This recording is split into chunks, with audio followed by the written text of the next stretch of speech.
Reds looking for some consistent offense and some clutch ABs somewhere beyond Ellie De La Cruz and Sal Stewart. Perhaps Tyler Stevenson is that answer, bumped up into the cleanup spot here tonight. He's the focus of our Kia player profile. Look at his numbers since June 5th. This is after a really slow start to the season at the plate. But his .336 average is second highest among Major League Baseball catchers over that time frame. 4 home runs, 12 RBIs, a .906 OPS in 33 games. He just looks different, barreling up the ball. We'll see how he does in the cleanup spot tonight. 4-game set. Buccos. Reds. Sal and the boys go after it next. John Sadak and Barry are next.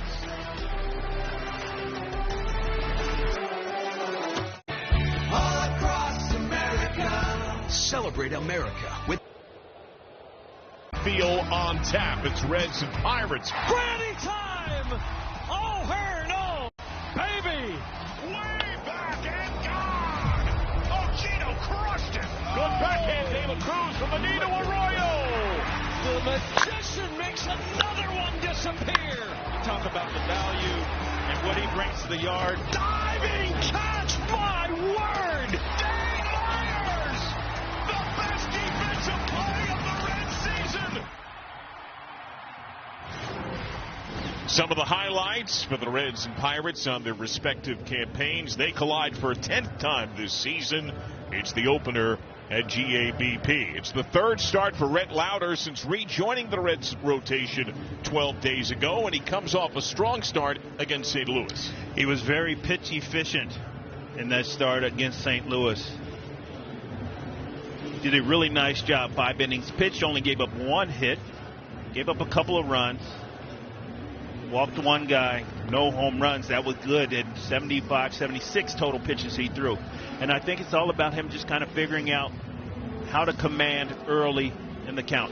Listen, Rhett Lauder has enough movement where he can pitch to contact, get the defense, which should be better with Matt McLain behind him, involved in the game early. Reds have dropped 2 of 3. They have won 5 of 8. Pirates have lost back-to-back games, 5 of 7. They have lost 3 straight series. That came in New York against the Yankees and against 2 teams they're also chasing in the wild card, the Cubs and the Diamondbacks. Their 9 first pitch. In there for a strike from Lauder. Jake Mangum is the hot leadoff man for Don Kelly. Brandon Lau is the co-leader at ribbies. Brian Reynolds has been a thorn in the Red side. They have had a massive change in offensive success from last year to this.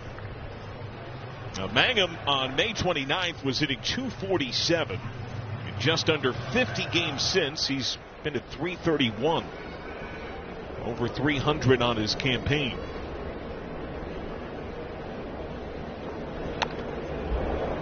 Now, there's a pitch that came in. You mentioned Lauder's ability to command. That was one of his strengths that stood out when he broke into the bigs. I thought against the Cardinals he was edges of the zone far more frequently. Yeah, I think so. But, you know, it was strike 1. And when you throw strike 1, puts the hitter behind, obviously. So he's got to be a little more protective or a little more aggressive.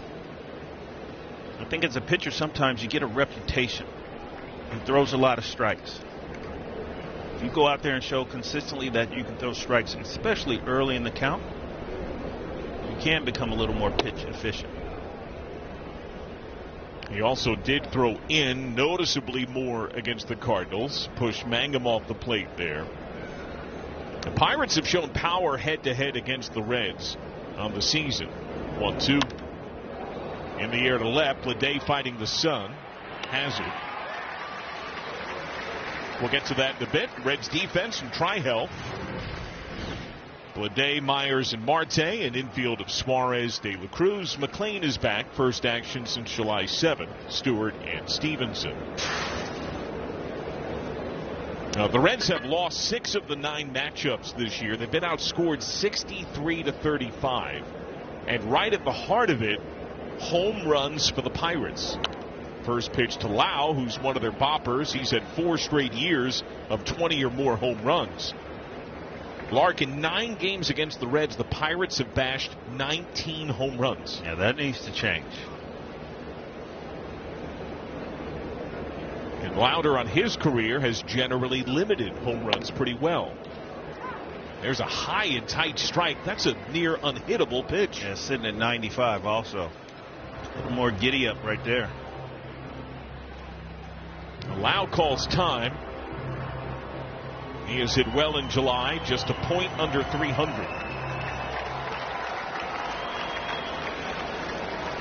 0-2. Bounce to first.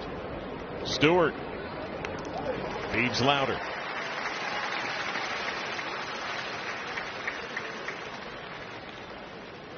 He got ahead on Mangum and Lau.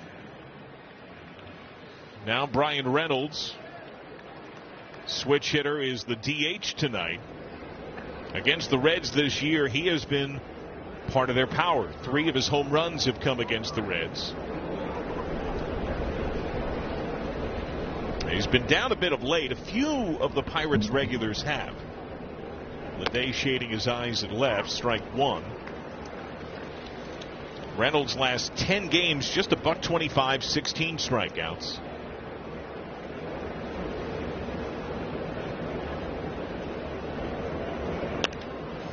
Center field, Dane Myers. That's a tough sun for all the men of the outfield early. Ellie De La Cruz, the table setter for the Redlegs. He'll get it going in the home first. Closer than you imagined. St. Elizabeth Healthcare. Full 9 for the Reds from St. Elizabeth Healthcare. De La Cruz, Stewart, J.J. Bleday out of Titusville, Pennsylvania. Grew up a few hours outside of Pittsburgh. Played in Pittsburgh. A lot of his youth travel ball. Stevenson cleaning up for the first time this year. Low, Suarez is down in the order. Myers, Marte, and the Mac attack is back. On the mound, first career start in the 209th appearance for veteran Yohan Ramirez. Yeah, pretty amazing. 208 appearances.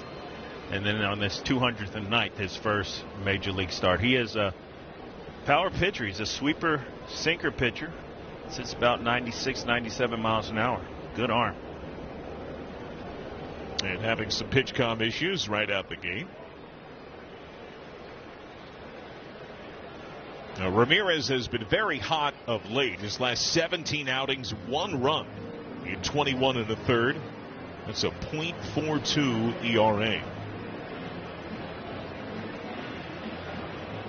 He tends to be optimistic. His teammates praise him as the most positive Pirate.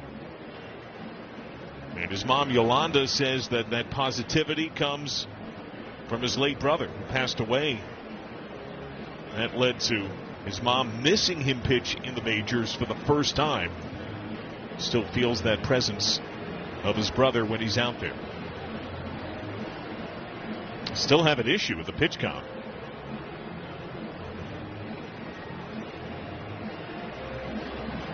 Now, one note going into a 4-game set. Pirates are in day 7 of 17 straight days with a game. Their bullpen had been taxed more recently, some close games against the Diamondbacks. Only 2 men bridged all 9 innings yesterday. But they could have several arms down in their pen, and this is a quasi-bullpen game. We expect Hunter Barco to be the bulk innings guy, but what does that mean? Is that 3 innings? How many are the rest of the bullpen covering? Well, hopefully we make it something that they have to consider because we're scoring so many runs. Santana goes and breezes through these first few innings. That is not the scenario that we want to start this series with. 1-1. Fouled away. De La Cruz down a bit of late. His last 11 games, 209. His 2 ribbies in that time, both solo homers. Strikeouts have erupted again a bit. That's going to come some in the wave of a season up and down.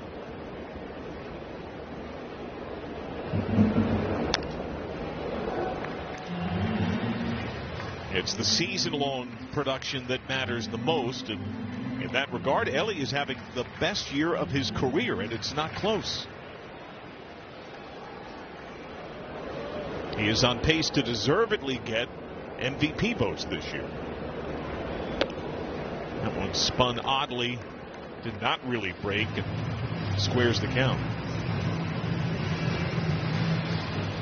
Now the shadows are creeping closer to the wall, but still Jake Mangum in left and Jostinson Garcia in center, fighting that setting sun. Check swing appeal. He did not go.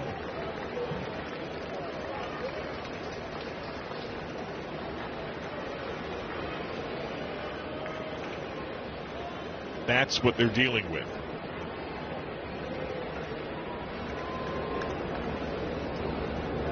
Payoff pitch. And De La Cruz walks. Pirate defense. We've talked about Mangum and Garcia. They're joined by Esmeralyn Valdez, their powerful rookie in right. Nick and Jacob Gonzalez on the left side. Lowell O'Hearn on the right side. Andy Rodriguez is the Pirate catcher tonight. Sal Stewart.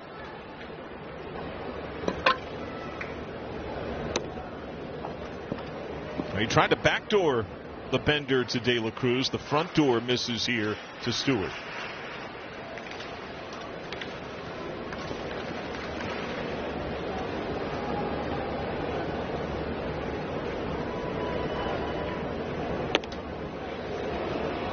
Fastball runs in.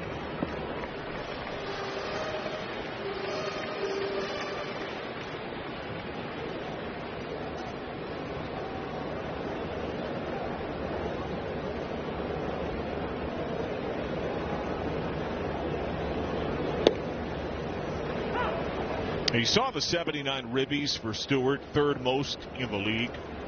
Should he get another RBI tonight and or tomorrow, he would become just the third National League rookie to reach 80 before the end of July, since RBI became a stat. No rookie has done it in 96 years. That is some kind of an accomplishment. Hitting in the middle of this lineup, really shouldering much of the responsibility. It's been outstanding. Sal has been amazing. And he draws deserved praise for how he handles two difficult tasks for any hitter, much less a rookie.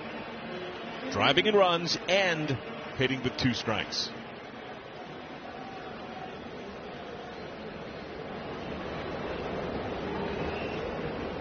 Three-two. Taken, strike three. ABS powered by T-Mobile. The previous pitch was called a strike. The batter has challenged. He's got the gear off. He's ready to walk down. Did he draw ball four? No. The pitch was a strike. The batter is out. Cincinnati has one remaining challenge.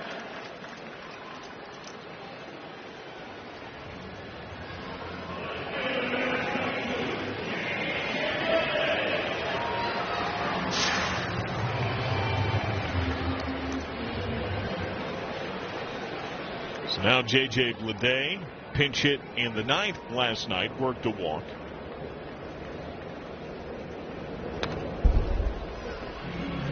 There are two opponents that Bleday has a lifetime OPS of 1,000 against. One is his former team, the Marlins, the squad that drafted him, that brought him to the big leagues. The other is the Pittsburgh Pirates, the closest team to where he was born, where he spent his young youth.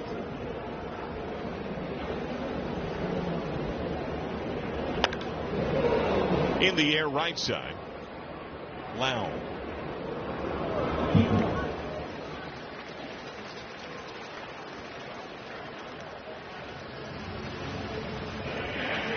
Well, two down, and now cleaning up for the Reds for the first time this year, Tyler Stevenson. Well, Tyler certainly has been swinging the bat much better. I'm not necessarily sure if there was a tweak in his approach or really kind of zoning in on the pitches that he's swinging at. He's done such a nice job behind the plate with the ABS. It's almost as if he's getting a better look at the ball when he's hitting.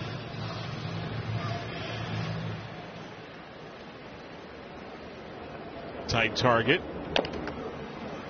Fouled away.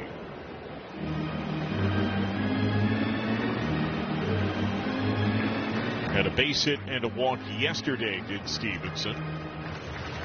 He was last the cleanup man against the Yankees in late June last year, 2025.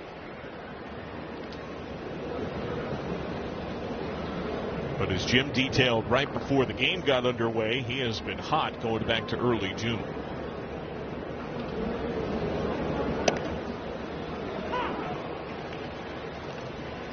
Reds down to challenge already.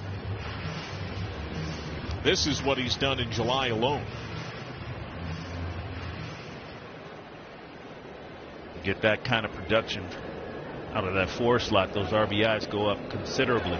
Ellie took off, and he guessed right. A breaking ball away, lost briefly by Rodriguez. A steal for Ellie.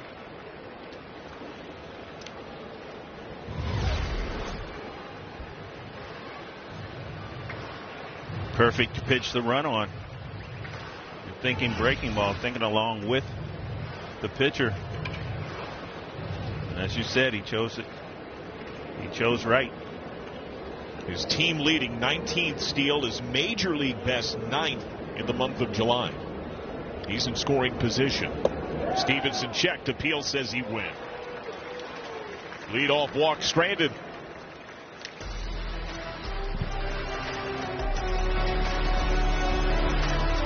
At Big. Now our Old Spice fresh stats. Rookie Esmeralyn Valdez had a cup of coffee in May, didn't go well, went down. Since he has come back, he has been one of the best rookies in the NL. Yeah, he's been really good. The power is there. Wow. It's been a big addition to this team. Offseason, they talked about making the adjustments they did. I don't know if he was in that picture at that point, but he certainly has busted on the scene. 22 years old, saw the Reds when they matched up in late June, hit a home run in all 3 games on the series, added another the next game, had 4 straight contests with a home run. And his home runs against the Reds were pretty well hit.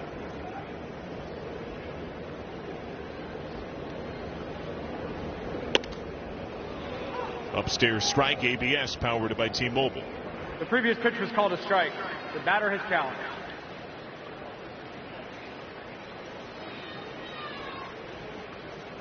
And that was a ball. The pitch was a ball. The count is 3-0. Pittsburgh has 2 remaining challenges. He's listed at 6'2", 234.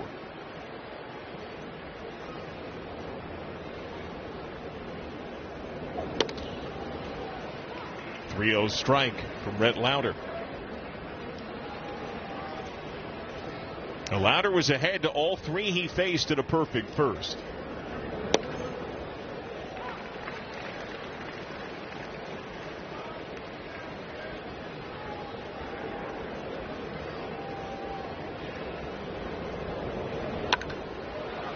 Lifted, center field, Myers.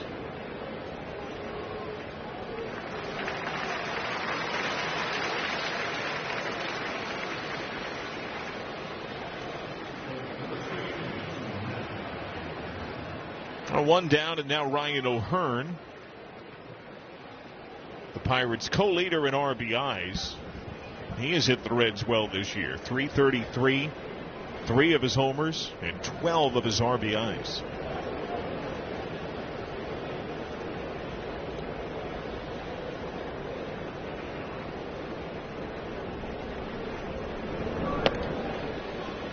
High strike.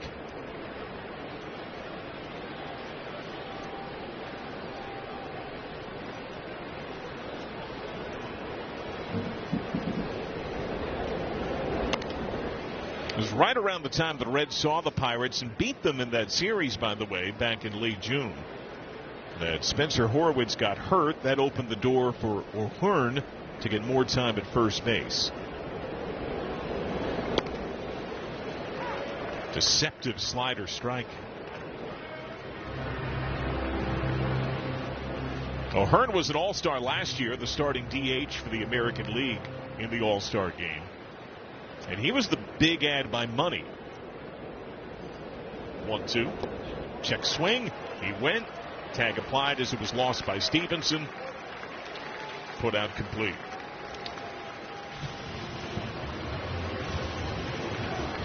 Yeah, or O'Hearn and Lau. Those were the two guys that they were expecting to take them. Osuna.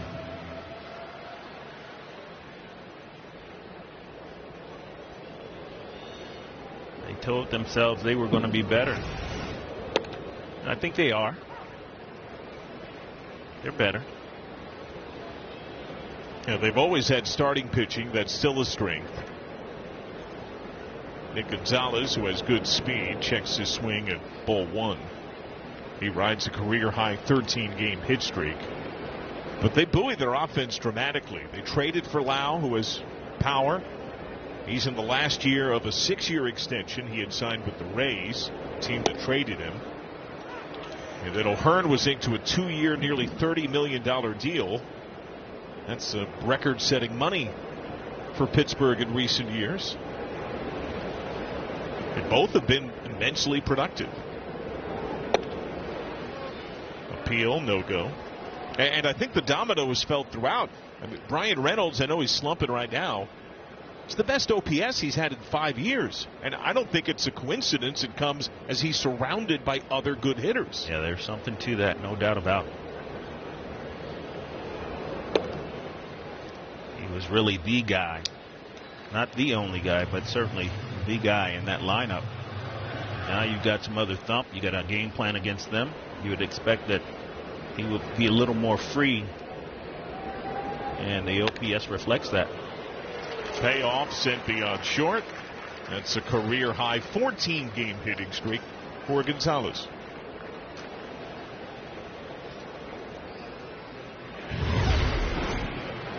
Nick Gonzalez has always been a really good hitter. See that ball on the outside part of the plate. Just because the ball is on the outside part of the plate does not mean you have to hit the ball to right field. He rockets the ball right back up the middle. Get those arms extended. Now Andy Rodriguez, switch hitting catcher. Good glove by Stevenson. Now Rodriguez having a career year in pretty much every category. He recently missed about 3 weeks with a glute strain. That's something they thought was tied into a stance change. Check on Gonzalez. Jason Mackey reported it on MLB.com. A little tweak to his stance and his swing closed his hips more than before. So then you add in the torque of swinging, bounce to Stewart. I think that factored into the strain that cost him almost a month.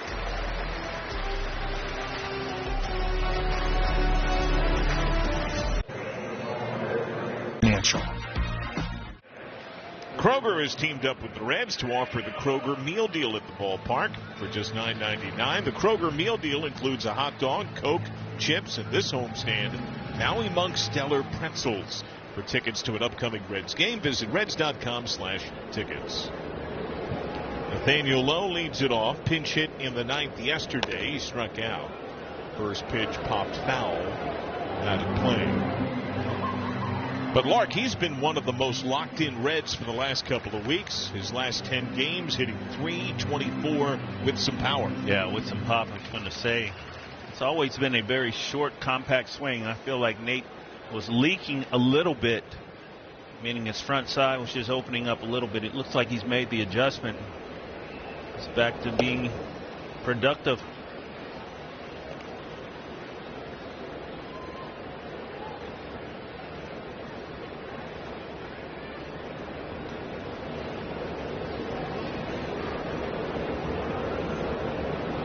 One.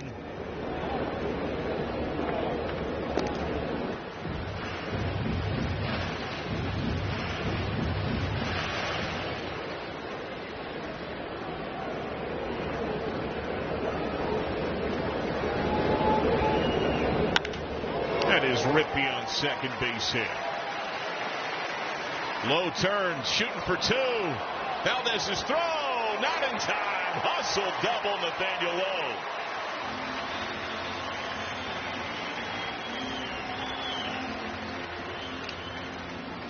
Well, Nate Lowe knows he hits this ball well, but he perfectly splits that gap in right center field. And the big fella said, I'm going to put it in high gear right now. He's thinking double as soon as he sees this ball get past that second baseman.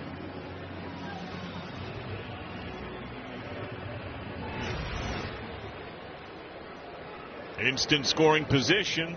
Eugenio Suarez. Swing and miss. As Suarez went on a bit of a heater, showed a power tear for about 10 days' time, highlighted by his huge homer against St. Louis on Friday night. That was a week ago. Since then, he's 1 for 16, 11 strikeouts. The one hit came yesterday.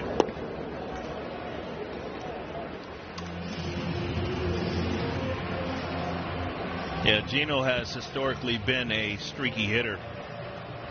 This is the time of year, though. You expect more of those home runs to show up.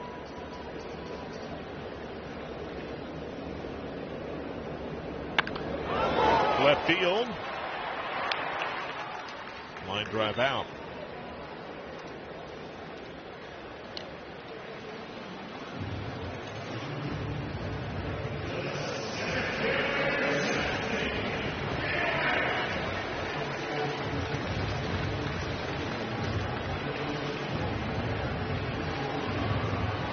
Now Dane Myers, who hit third yesterday, he bats seventh tonight.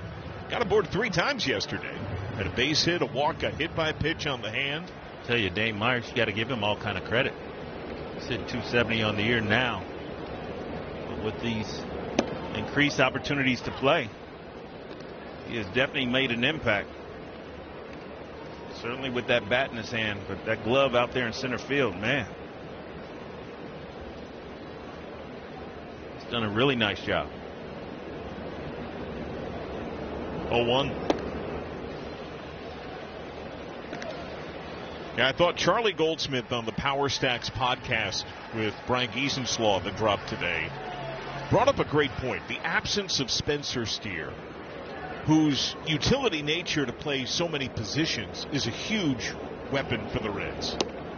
But he also has been a capable hitter who can move up and down the lineup. There aren't a ton of guys who can do that and hit well in different spots. Now here's Myers, who's just in the last couple of days hopping up and down some in the lineup in similar fashion to Steer.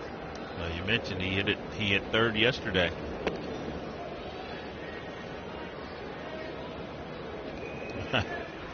Remember, Tito called it lineup bingo.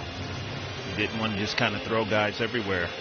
But you do have guys that you feel comfortable that they can handle certain situations. It certainly is strategic when you put him behind Sal and Ellie. There's certainly a method to the madness. Willie Harris still has it. Star wide receiver and big league ball player.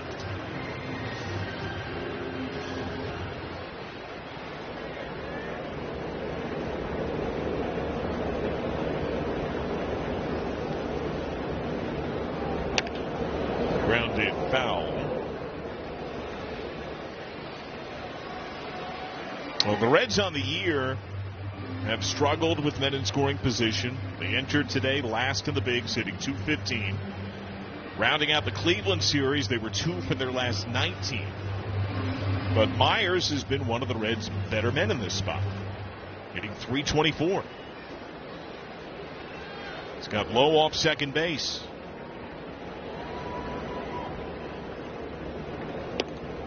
Swing and miss. Ramirez strikes him out.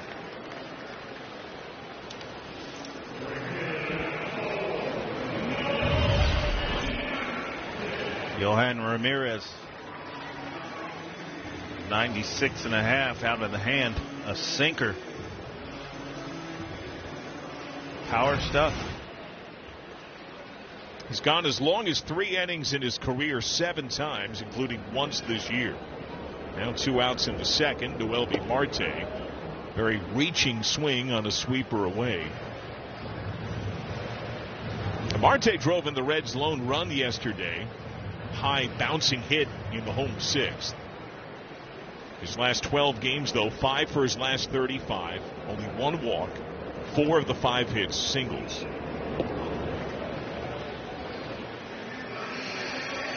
But playing time also somewhat jagged and uneven.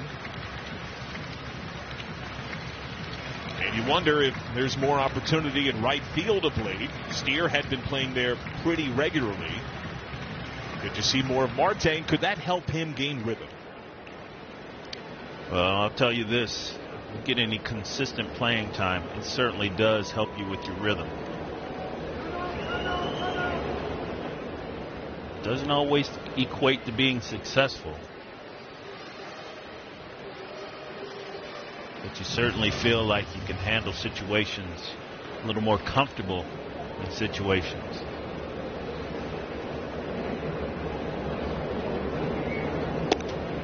Way outside. Some of these picks by Andy Rodriguez, he is lunging from where his target is way to his right. Well, Johan Ramirez, he's a slinger. He just slings that ball. 97-mile-an-hour sinker.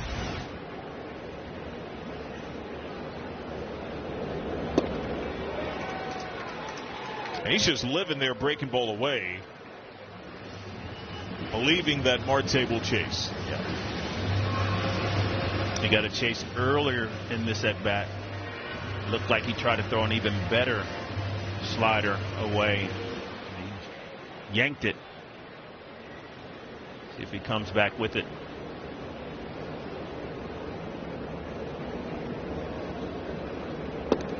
Swing and a miss.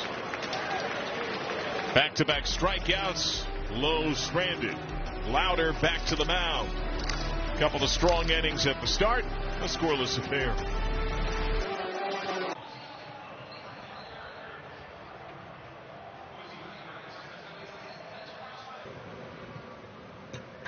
Baseball is better with a group. Chart-topping artist and producer Marshmello comes to Great American Ballpark tomorrow. Cheer on the Reds. They take on the Pirates. Enjoy the ultimate dance set of pop country and Latin hits. Get your tickets at reds.com/concerts. First pitch strike to Jacob Gonzalez. 239 on the year. Down a blade. He's 2 for his last 14. Beautiful backdoor slider. We have seen overall sharper command and variance from Rhett Lauder. Yeah, when he's really good, it's dotting that fastball inside. Good slider down and in. And then that backdoor slider just opens up both sides of the plate. You throw strikes early, you know guys are thinking, okay, he's going to throw a strike here. You get aggressive early, strike one, you get the chase.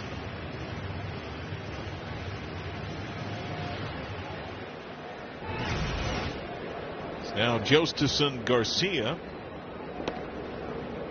on the edge strike. That's a great pitch.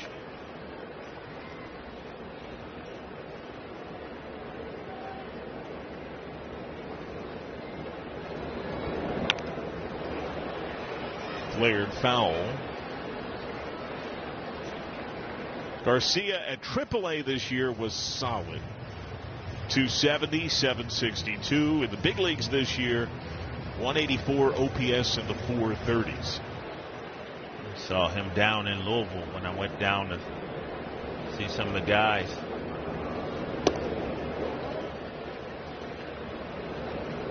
He was solid. He is one of the great nicknames based upon his first name. They call him the Password. This is line to left. Leday.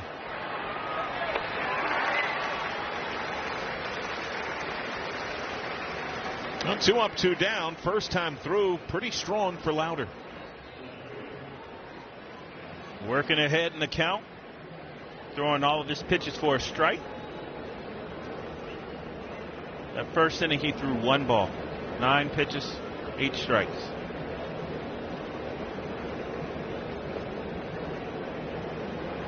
Now, Mangum was down 0-2, eventually flying to left. I think it's significant anytime you get a young pitcher on the mound and he sets a tone with that type of first inning, that type of pitch efficiency. All right, boys, he's throwing a lot of strikes. Be aggressive early. Then he's got command, and so you take a swing at a pitch, but it's in a great location for the pitcher. Off the end of the bat, not solid contact. Swings like that right there. Yeah, that seemed to be a pretty defensive stroke from Mangum on that slider bearing in. Now, last time out, Lauder did something he had never done before in a big league game. He threw a true curveball. We have not seen it yet tonight. Honestly, he's not needed it. So he might keep that in his back pocket for even a third time through, assuming he can get there. He used all of them, the 5 he threw in St. Louis against left-handed hitters. Something a little slower with a little bigger break. And something our friend Chris Welsh talks about regularly, especially for a starter, the idea of having 2 speeds on your breaking ball. Yeah, you can look breaking ball, but if it's just a hard breaking ball, it's just a hard breaking ball. You think about Pierce Johnson. You see his breaking ball, his curveball is going to be, it's a hard breaking ball.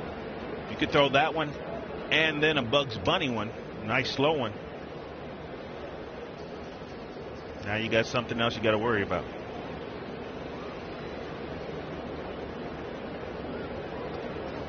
Two. Down and in with the changeup.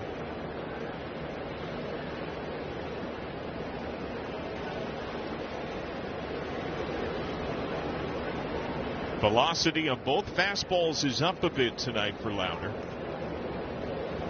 3-2. Lined over De La Cruz, base hit. Mangum sprinting hard. Turns and holds. Good charge and throw by Dane Myers. And he holds the speedy Mangum to a single.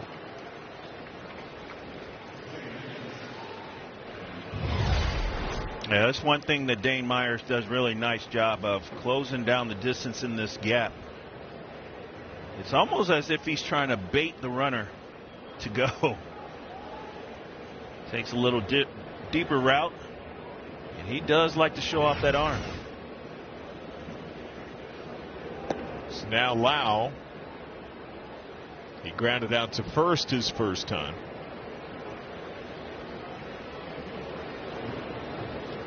Mangum 19 steals, caught 6 times this year. Up and away. And Mangum is one of the faster men of the game these days. He's top 30 in sprint speed.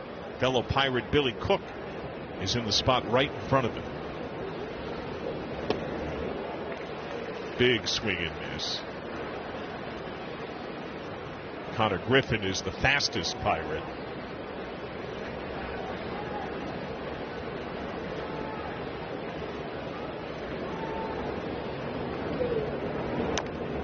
Tapper, foul. That could have been trouble because how fast Mangum is, and he was booking it. Easily would have had third, and the wrong carom on the sidewall, he might have scored. You're right.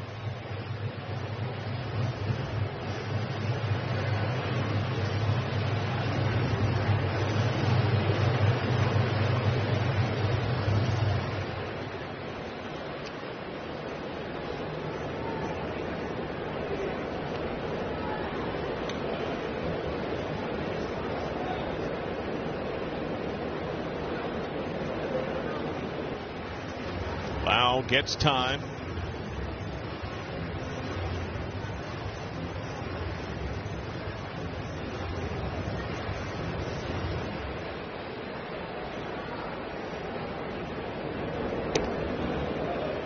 Full count.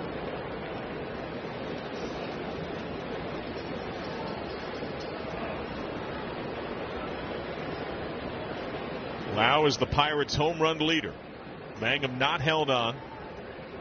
He goes. And Lauder strikes him out. Sharp slider from Lauder tonight. Return to the MAC. Matt McLain will lead it off for the Reds. His first big league game of the bid. But we're back. Say you get a surf shack on Airbnb. Back on Reds TV, presented by Bar S. Scoreless game, Reds and Pirates. The opener, Johan Ramirez, is done. Lefty Hunter Barco is in. Our Skyline Chili called to the bullpen. Barco just recalled from AAA Indianapolis on Wednesday. 6'4", 230-pound lefty. Four-seam fastball. He'll sink it, slider, sweeper, changeup, and the split. Faces Matt McLain. First big league game for McLain since July 7. Upstairs miss.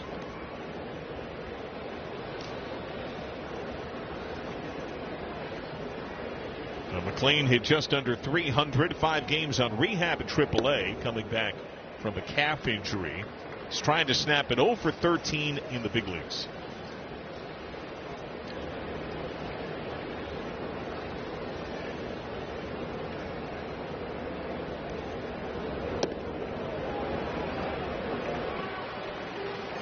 You pointed out in the open what you saw in his contact during BP. Yeah, I was watching him a little bit during his batting practice. He was spending a lot of time on letting the ball get deep, hitting the ball the other way. And it's an indication that you're really conscious of letting the ball travel.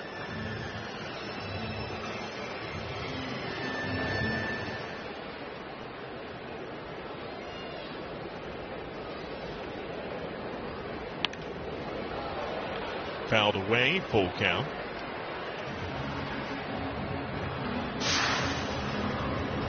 Go down to the minor leagues and try to get it together. You have to feel comfortable. Tell yourself, man, I have to let this ball travel. And they were consistently trying to drive the ball up the other way. Flared into right center. Down for a base hit.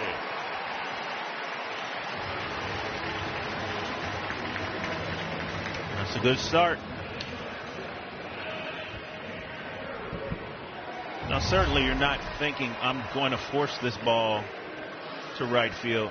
You're letting it travel so that you get a good look at the ball and you maintain your balance. Certainly, chip one out there and it falls in front of that outfielder. That feels good. Sword strike. De La Cruz has walked, stolen a bag. That's McLain's first big league hit since June 29th. Ellie has a hit off the man on the mound, Hunter Barco. Barco saw the Reds last day of March. First series matchup this year between the Reds and Pirates. He came out of the bullpen that day. Gave the Pirates 2 innings but gave up 2 runs. He did not get an out despite beginning the 8th inning. It went homer, homer, single. Ellie, Sal Stewart, Eugenio Suarez. He's got Ellie at the plate and Stewart on deck.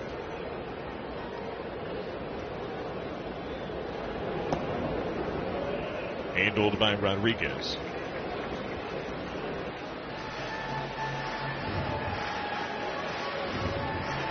Barco was last in the bigs April 28th. Cardinals tagged him with 5 runs. He failed to go 5 innings that day.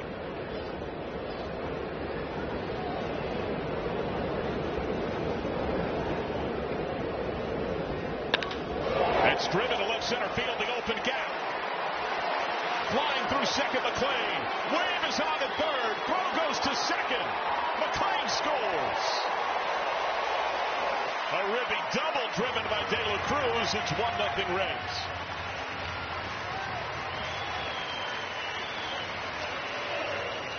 You talked about the success that Ellie De La Cruz had against Barco. This time not the homer, but splitting the gap in left center field. This is a slider left out over the plate, and Ellie smashes this ball. That was almost 109 off the bat.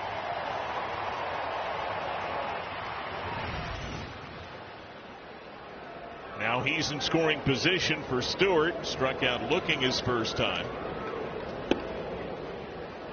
Upstairs strike. Now Stewart challenged the strikeout pitch his first time. He lost that challenge. That one looked to be out of the zone up. High strikes have seemingly been called on both sides so far.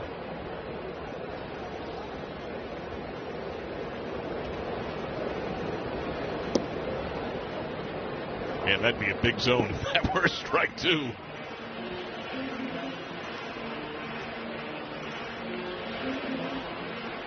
De La Cruz flinched right before that last pitch from Barco, seemingly trying to grab his attention.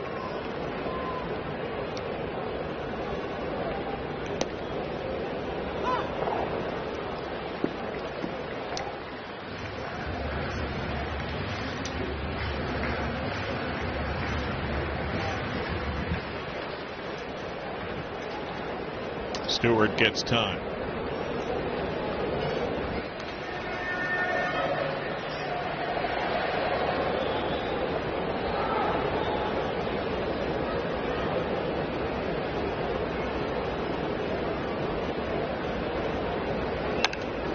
Cracked on the ground, through the right side. Wave is on at third. Valdez, shallow right, throw to the plate.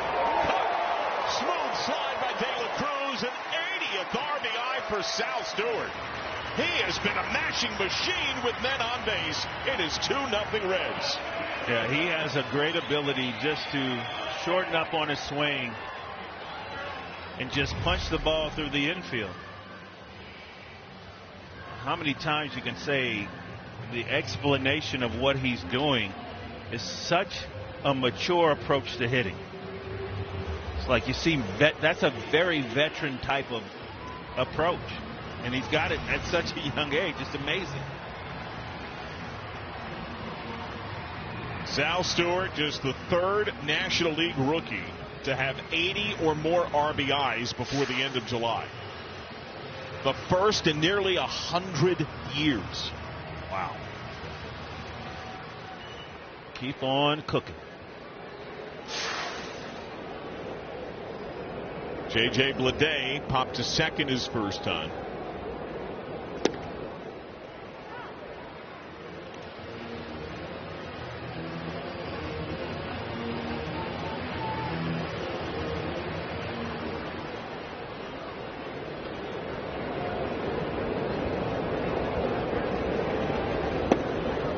Big cut at that slider.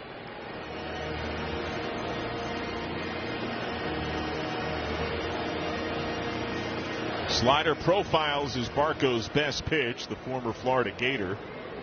He was a Tommy John man back in 22.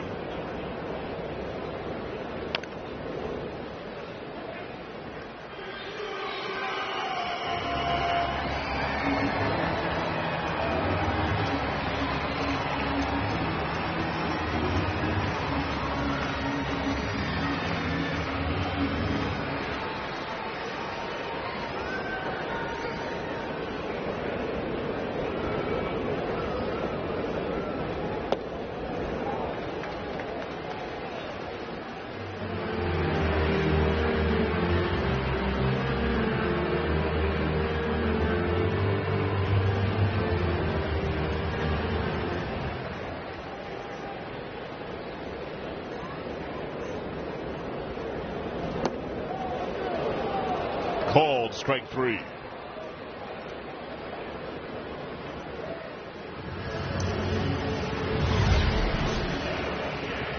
Lefty on lefty. Looks like that ball was not a strike.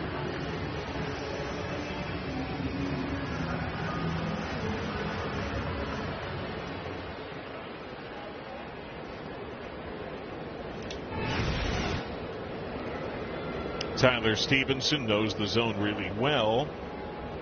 He struck out on a check swing and appeal this first time. Fouls away, strike one.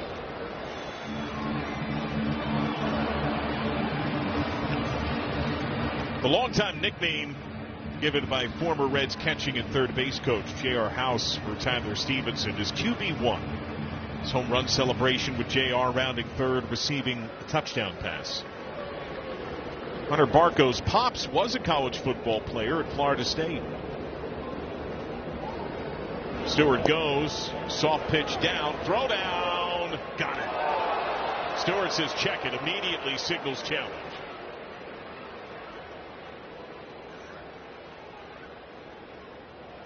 Stewart is pivoted, watching the board, hoping to see a replay. Reds will not challenge. Now the throw was right there. Got him on the ankle right before he got to the bag. That was a nice job by Lau catching that ball and leaving that glove down there. You have a tendency to want to pick that ball up. Just keep it there. Apply the tag. Nicely done.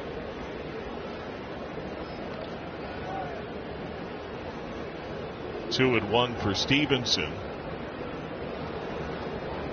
Barco's dad, also named Barry, by the way, spent 3 years on the football team at Florida State, but he played in one game. He was the backup kickoff specialist. He appeared in a field goal loss to a top 10 Auburn team when Bo Jackson was there. And he had an assisted tackle on a kick return in that game. He didn't have to tackle Bo Jackson. No. For most mortal men, that would be near death. Yeah, that would not be a good thing.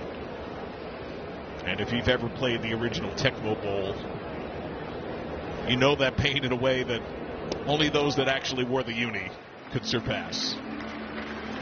Stevenson works a walk.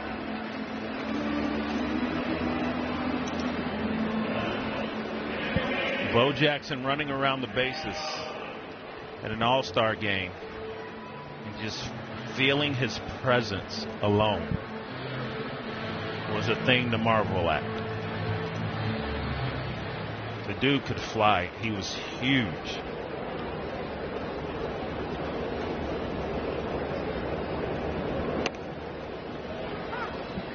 Nathaniel Lowe has doubled. His physical gifts, I mean, you watch some of the baseball highlights, his throws, his power, that speed. Yeah, one of my favorites is when he's playing in the outfield in Kansas City and he runs up the wall, catches the ball, runs up the wall. Time for Lowe, down 0-2. The athleticism is amazing, but it's the true size that he has combined with that athleticism. Just crazy.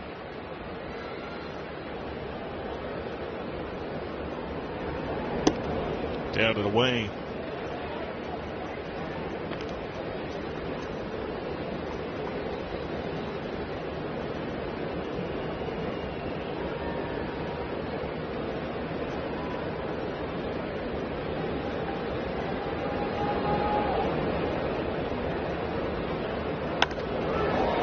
Sent by Lowe to center. Garcia. Now the Reds get some runs. Matt McClain set the stage. Elliott Sal drive-in scores. Pizza chain starting at $8.99 every day, only at Marco's. Well, Canuck injury report for today. It's Nick Lodolo. He'll face live hitters tomorrow. At least 2 up and downs, maybe 3. He has a new grip with the breaking ball.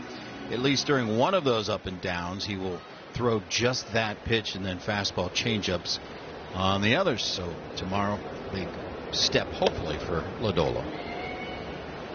That would be great for the Reds. Hopefully he could be back sooner than later. His longtime good friend, another Reds lefty, Brandon Williamson, also some news. Yeah, his very good friend. Saturday he's going to pitch in Double-A on a rehab stint, then go to Triple-A. So depending on, what happens on Monday and if there's innings to be needed, Williamson could be one of the X factors going forward. The Reds are off on the Monday when the trade deadline happens. Check swing went too far, 1-2. And Blake Dunn on some unfortunate news there. Yeah, he went to see Dr. Meister in Dallas, and he is set to have surgery on Monday. Now, the worst part of that, if it is Tommy John surgery, but we're told today before the game they're not going to know what type of surgery until they actually get in there to see what's going on. So it's possible that it's less than Tommy John, also possible that it is Tommy John surgery. Obviously, we'll know on Monday. Well, thank you, Jim. And I thought Dunn had one of the better turnaround seasons on this Reds team. Yeah, really. And actually, defensively, he was throwing the ball much better as well. Offensively, he made some serious adjustments. I mean, we saw some physical changes in Blake Dunn. Another good fastball for the punch out. Rhett Lauder. On the human side of things, I'm not sure I've seen guys more bummed for someone than they were for Blake Dunn, because he was just starting to blossom, and it's seemingly like he had a big league career ahead of him, and then bam, the injury, and the guys were just hurting for him. Yeah. Swing and miss Valdez, who has fly to center. It's an unfortunate part of the game, and you spend a lot of time preparing yourself to go out there and play, but most of the preparation is getting your body in position, or getting your body healthy enough and maintaining it well enough so that you can stay out there on the field. Ground ball out, 2 down.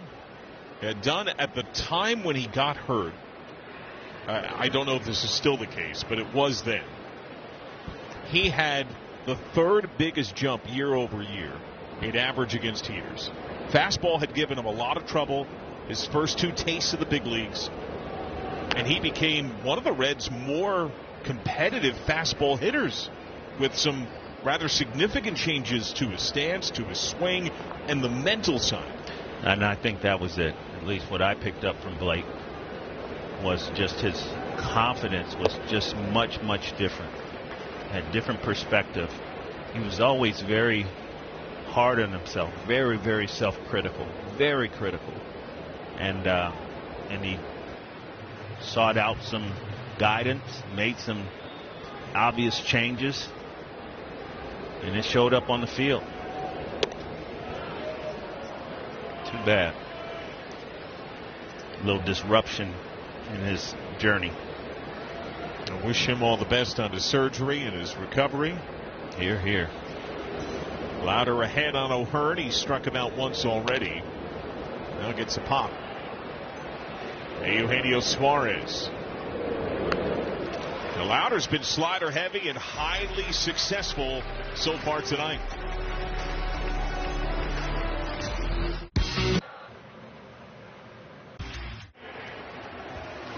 In tonight's Toyota Tundra Home Run Challenge, Alan Rice from Cincinnati wins a brand new built-in-the-USA Tundra if a red hits the Toyota Hit and Win sign. Register for your chance at any Cincinnati, Northern Kentucky Toyota dealer. Eugenio Suarez takes strike 1. He lined to left his first time.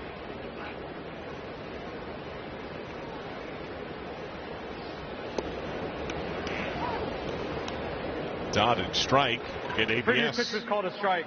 The batter has challenged. ABS powered by T-Mobile. Reds have 1 to lose. It's gone. The pitch was a strike. The count is 0-2. Cincinnati has exhausted its challenges.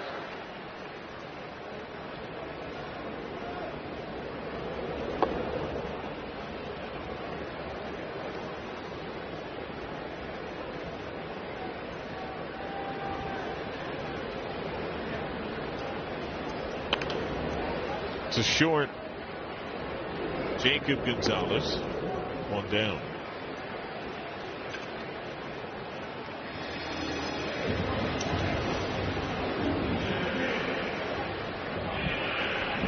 Well, Dane Myers to the plate, who struck out swinging his first time.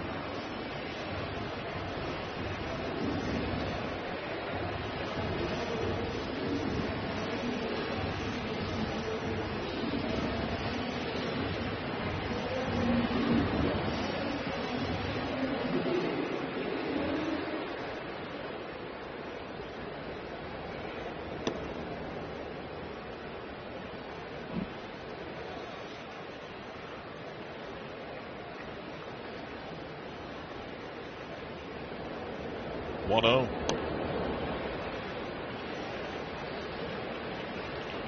A few times after his pitches, Barco's brought his hand up to his hat in a way that it happened last inning, and I thought, is he trying to challenge? It's a rarity for pitchers to challenge. There are a handful that have. But it's obviously not. It's just part of what he's doing. I do wonder if at some point an umpire might charge him for that. We saw that happen with a hitter earlier this year. Bounce to third. Fair ball. Lost by Nick Gonzalez. Dane Myers is on, base hit.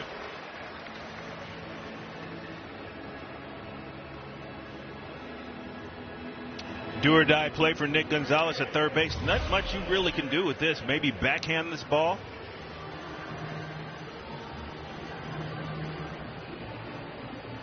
But you try to go get that short hop. You get an in-between hop in. It's pretty much over.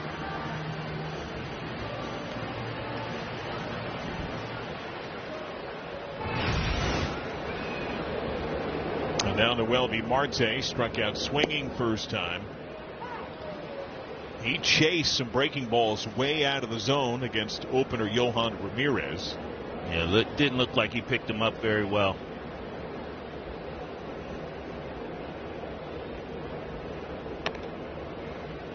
A couple of games ago, he rifled a few base hits to right field. I thought it was exactly what he was doing when he was down in the minor leagues. Had a lot of success when he went down to Louisville. Really working on staying through the baseball. And that last at bat against Yohan Ramirez, it looks like he just vacated it. I don't think he was picking up the ball at all. Now he's long had reverse splits. He's oddly struggled against lefties. 1-2. Way wide, and Myers takes off. Ball gets by Andy Rodriguez. Myers has second base. But you thought you saw right lock and step with the adjustments you're talking about. A more centered squareness to Marte that would aid him against lefties. Yeah, I think the reverse splits will start to level themselves out if he stays disciplined with the approach that he had when we were working down in Louisville. Wild pitch by Barco. 2-2. That's a good take right there. What did you see in it?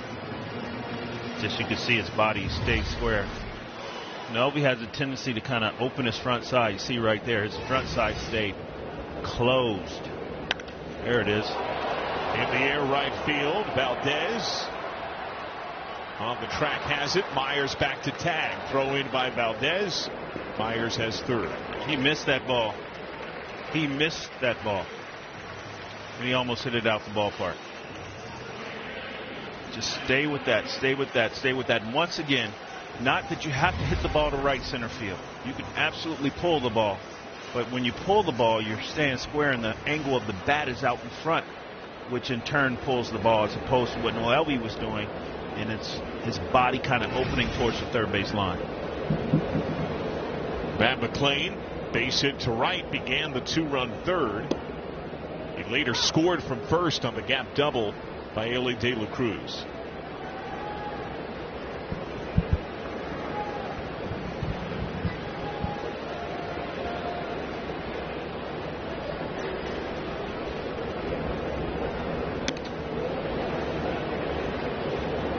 He was the star of the Reds spring. He made some noise early in the year, went cold for a bit, had that two-bomb night against the Tigers, and then inconsistency crept back in. Fouled back.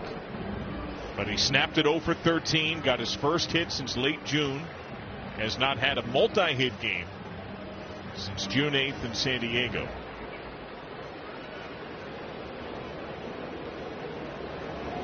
You saw him in BP focused on going the other way. His hit today so far went the other way.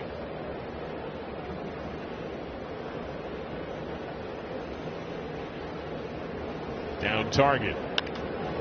Off the end of the bat, flared to right. Valdez comes in.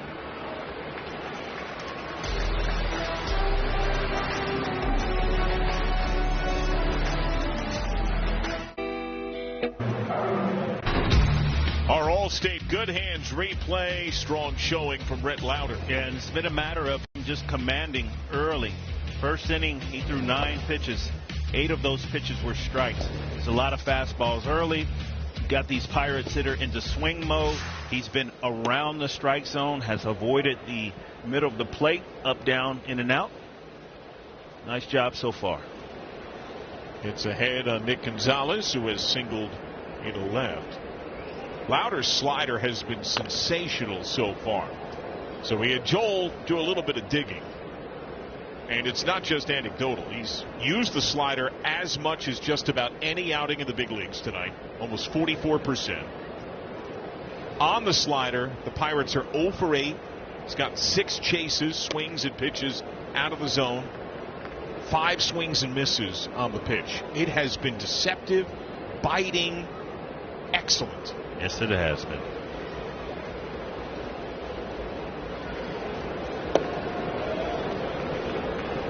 Lays off that slider there, 2-2.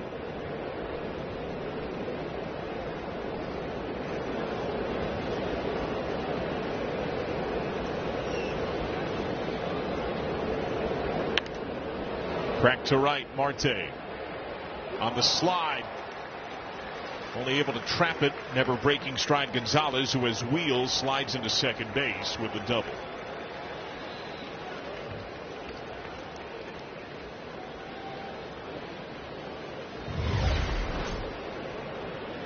Little sinker right here. You can see it up in the eyes of Nick Gonzalez. Nice job by Noelby keeping that ball right where he is. That ball gets to the wall. You're talking about a triple and maybe or an inside the park home run. Andy Rodriguez is grounded out to first. Might have broken his bat. Myers has to play it on a hop. Thought about firing the third, but Gonzalez had it. Back-to-back base hits begin the Pirate fifth.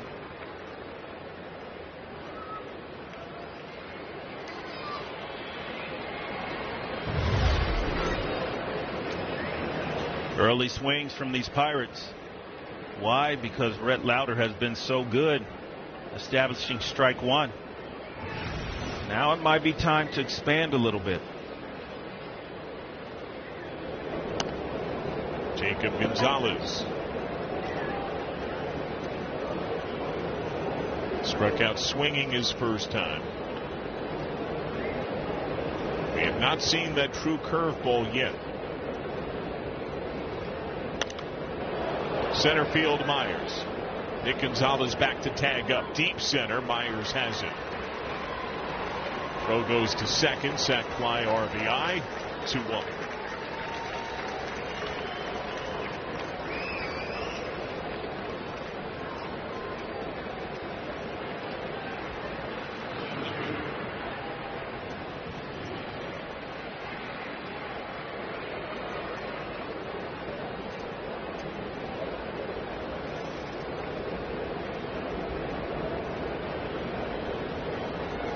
Jostinson Garcia lined to left his first time.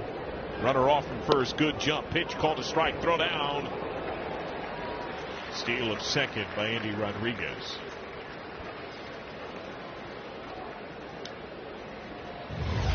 Yeah, Rodriguez had a great jump right there. Not much of a chance at all for Tyler Stevenson. Even if that ball's down, he's safe easily.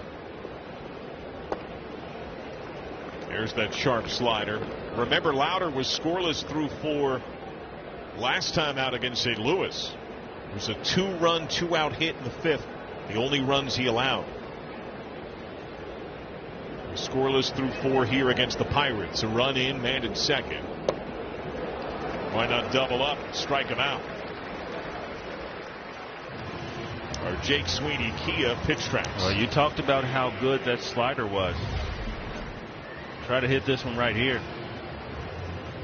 Just dicing him up.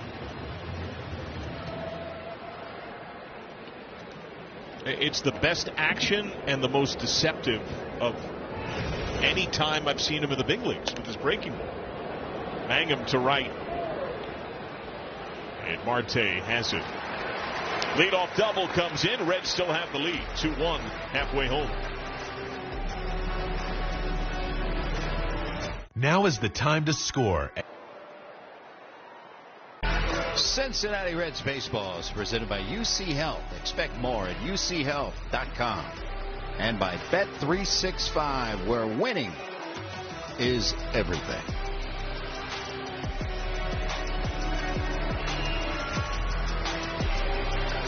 A look at the Reds Urban Youth Academy on high. What a view. Big Club has a 2-1 lead on the Pirates, first of a 4-game set. Third plate appearance for Ellie De La Cruz. A walk, a ribby double. Has stolen a bag, loses the bat. Seen a lot of that lately. Yeah, I think just because it's just gotten so humid down there, that can get a little bit slippery at times.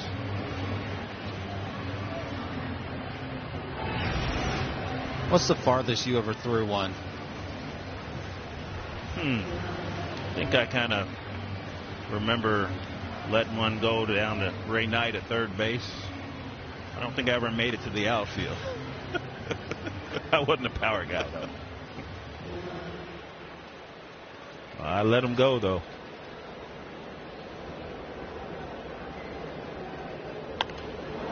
Into right center. Base hit.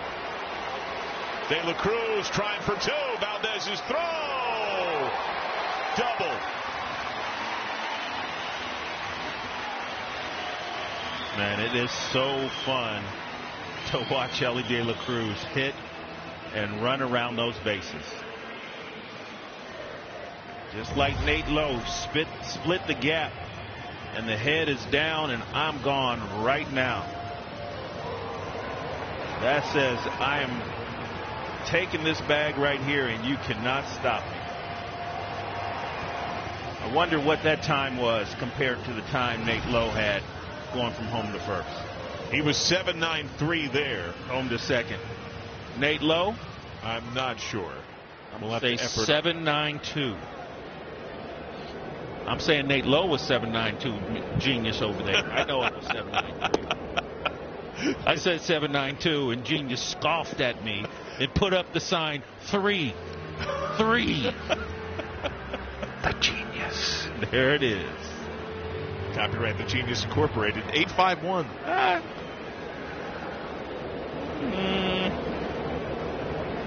Nearly a Kentucky area code.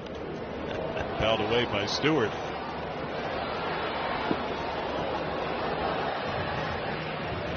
We've seen far more overall running aggressiveness from Ellie really since the calendar flipped to July. Yeah, since he came back from that hamstring injury. Got his legs up underneath him. A little time off, I'm telling you, does the body good. Wanting to play every day is great. Being on your feet, hitting the way he does, stealing bases, running the bags, playing shortstop, in and out. Every day, every once in a while as a DH, or just get off your feet. It's not a terrible thing. And he's a young man right now, but as long as he continues to play this game, he's going to appreciate and maybe not ask for those days off. Probably won't fight them. And understand, a day off, Sal Stewart had a day off. He comes up in St. Louis and it's a game winner. So a game off or a day off does not mean you're not playing that particular day. That's a great point.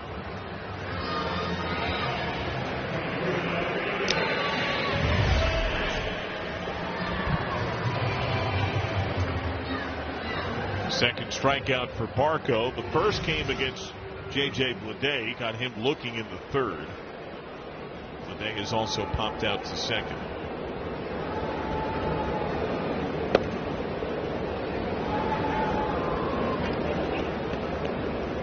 Now you mentioned Lowe. That was a double that led off the second. Ellie walked to begin the game and stole second. It was a McLean base hit to begin the third. And here in the fifth, the leadoff double by Ellie. There are 2 runs in. These are a decent number of opportunities that are adding up for the Reds. You're not going to get them all. Nobody does. But you got to cash in on some of them. Yes, you do.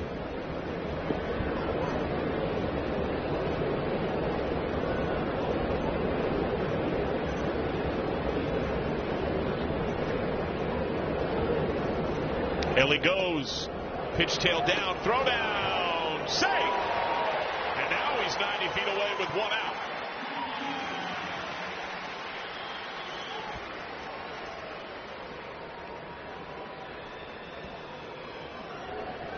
See Barco really taking his time right there with Ellie. I think he sensed that Ellie was going to try to steal there. That ball beats Ellie, but the high throw, Nick Gonzalez doesn't get that tag down there very quickly.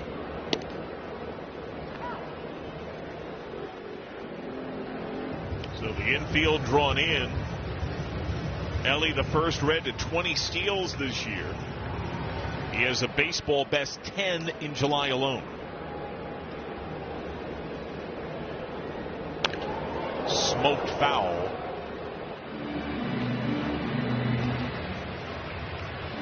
It's the second time this year that Ellie has stolen third. He did that a lot earlier in his career. 33 times lifetime he has stolen third base. Couple a day, get him in. Left on left, 3-2. Works a walk.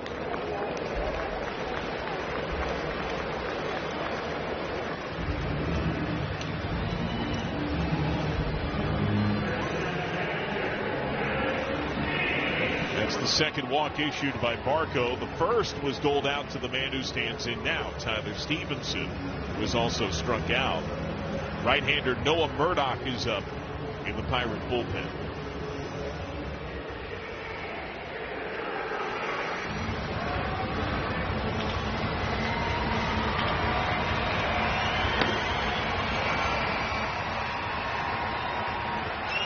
Murdoch was only recalled yesterday.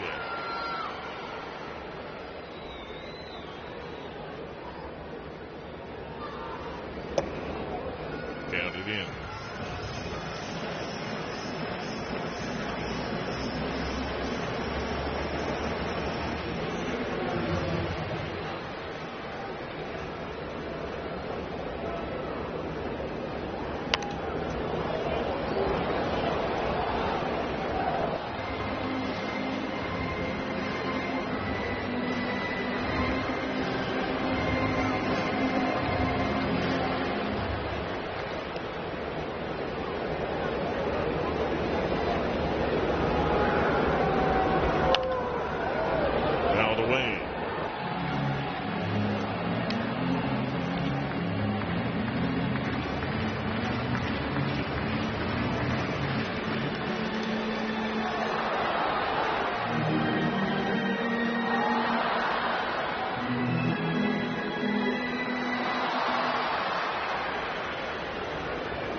Day goes.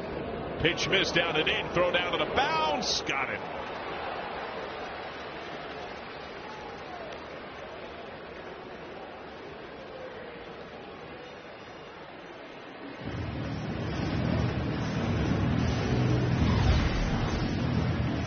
Try to be aggressive there and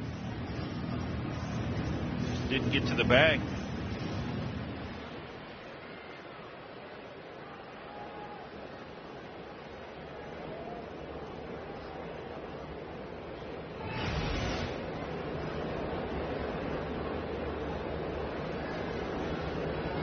Payoff to Stevenson.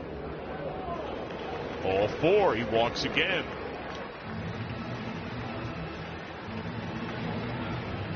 So back-to-back walks from Barco. The lefty Nathaniel Lowe is doubled. He is flied out. The tall right-hander Murdoch is by now ready, but I think they want Barco against Lowe one more time. Probably his last hitter.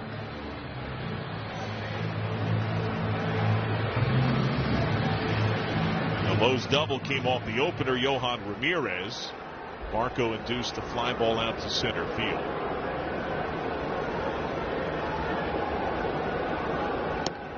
I'm wondering about the strategy to have J.J. Bleday still second base right there.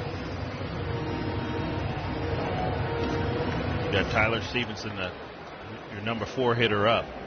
First and third. Obviously, you're trying to stay out of the double play.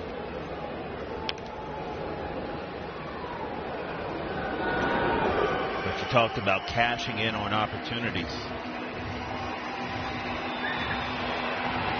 Obviously try to make things happen, but I against a lefty pitcher also, I don't know about that one. Huge lead for De La Cruz off third, and Lowe fouls it at the plate. A lot of ways to get a man in from third base with less than 2 outs. They dwindled dramatically when that second out comes.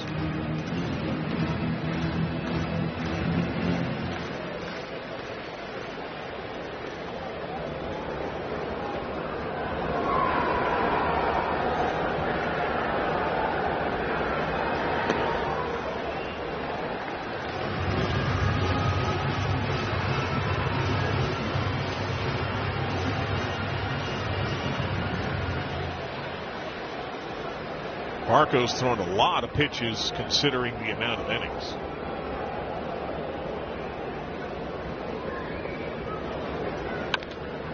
Bounce to second. Wow. Leadoff double. Reds fail to get him in. Back value menu. Only at Pizza Hut. Calling all witches, wizards, and muggles. Join the Reds Saturday, August 15th. Harry Potter night at the ballpark. Fans in attendance receive a Reds mascot bobblehead representing one of the 4 Hogwarts houses. Distributed blind box style. While supplies last, fly over to Reds.com/tickets today. You're a wizard, Harry. You're a wizard. 2-1. Reds have the lead. He didn't hear you. Magic motorcycle might be flying in at any moment.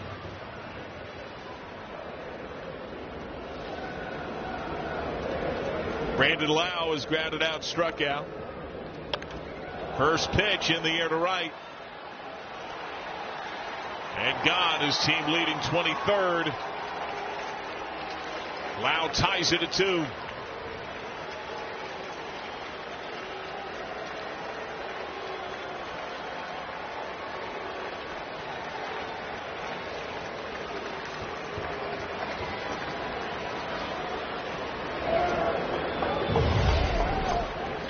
Well, you look for the off-speed pitch. You figure second, third time through, pitchers make adjustments. Well, so do hitters. Breaking ball early. That one is fairly middle. The welder's mask and the traffic cone. Brian Reynolds is lined out, struck out. The traffic cone was created right here in Cincinnati.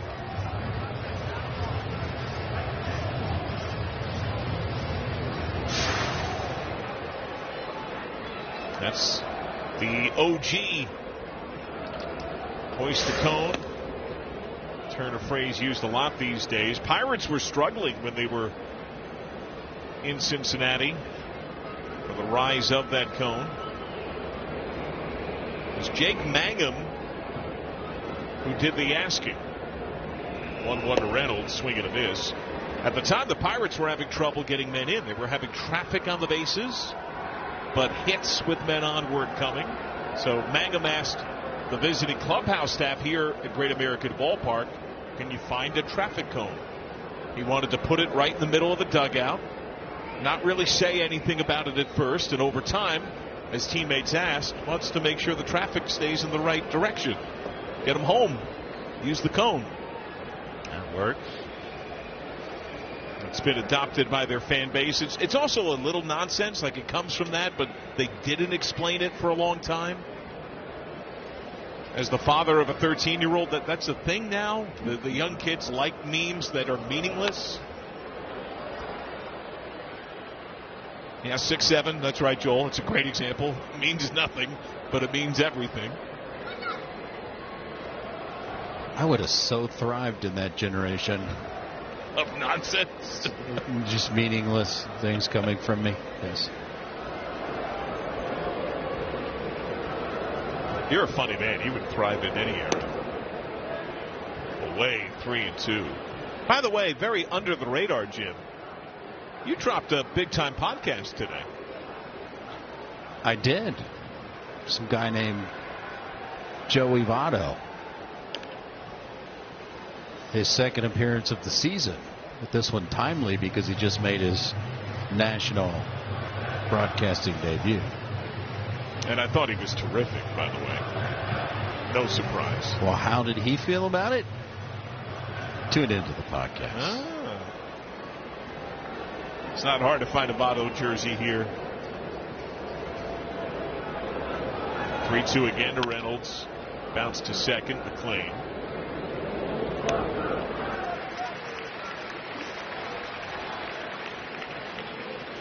We survey the jerseys up here in the booth, Lark, pretty much every game. And I've done no formal study, but just looking at them just about every home game. If I had to guess the top two jerseys, I think you and Votto are right there. And Ellie is in your group. Oh, Ellie's definitely. I think we see more Ellies.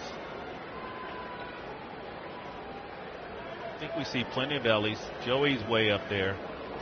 You see a couple 11s here and there. Sal Stewart's been creeping up more and more. This one pretty well hit to left. Leday turned around. He's got it.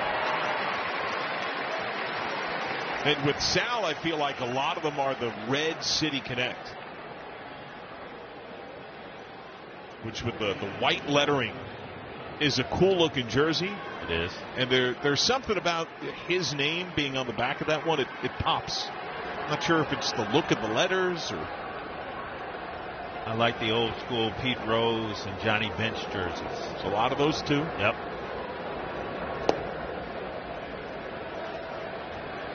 Down to O'Hearn, who has struck out. He's popped out. Is there really?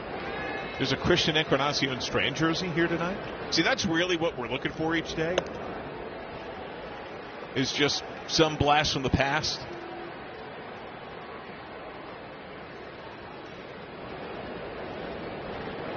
There's the Sal Stewart City Connect. I think that looks sharp. I like that look a lot.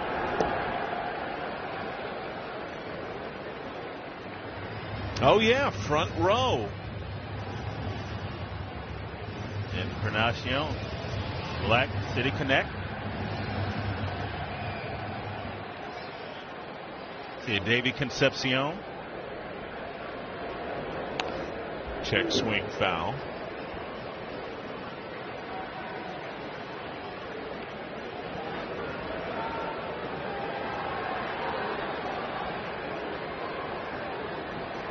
As I'm looking down there, I'm seeing more and more of the either Jersey or Jersey Black City Connect with De La Cruz.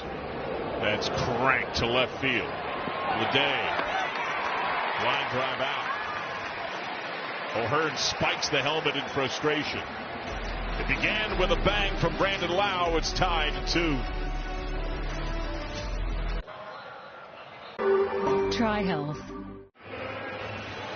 Back on Reds TV, presented by Bar S. Tied at 2, bottom 6. Pirates go deeper in their pen. The latest into the fray, the 6'8" right-hander, Roger. It's Noah Murdock. 6'8", planing the ball downhill with a sinker. There you go. He also does occasionally throw the split. It's pretty much sinker sweeper. Just got recalled yesterday. His first big league action as a Pirate. Was in the bigs with the A's. Down and away to Suarez, who is lined out, grounded out. Reds scored 2 back in the third. RBI hits in succession by De La Cruz and Stewart. Pirates plated runs in the 5th and 6th. Reds have not known a deficit on the game, but deadlocked once more. Can they answer the Brandon Lau home run?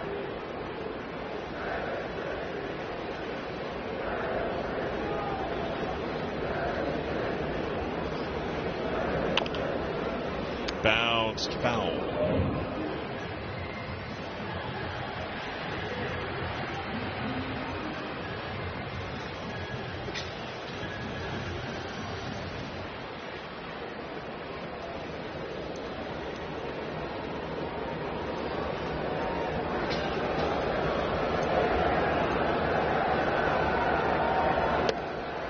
Down and in.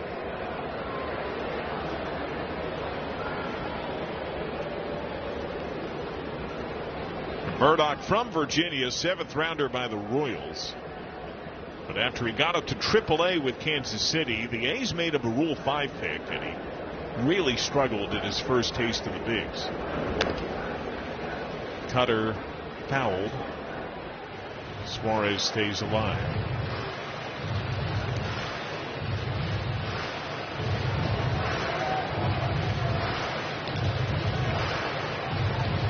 ERA of over 13 for Murdock. It is 14 outings with the A's last year before he got returned.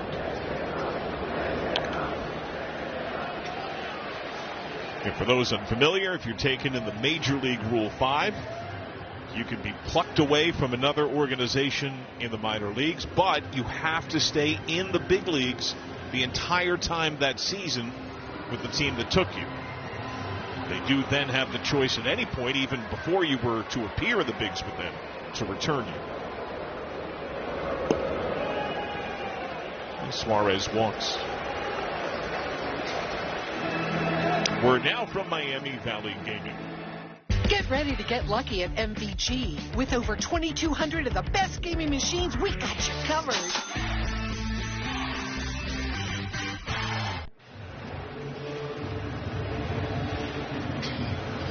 Dane Myers, base hit to third his last time. He's also struck out. And Murdock had 20 walks in 17 innings last year. Does get ahead on Myers. And in his defense, when you deal with men of that height, repeating and commanding are really hard. You see that often. The taller a pitcher is, the more inconsistent he often is at the start of his career. Yeah, but when he figures it out, like that pitch right there, that pitch came out of his hand and looked like it crossed up the catcher, Indy Rodriguez. See how he cut that ball? That tells you a little bit about the run that he has on that sinker.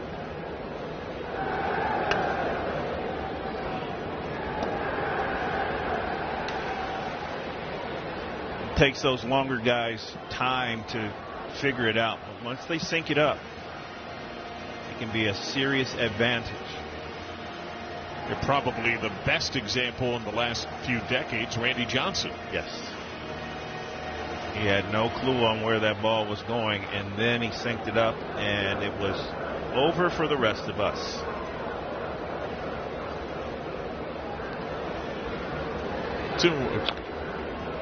Pitch foul at the plate.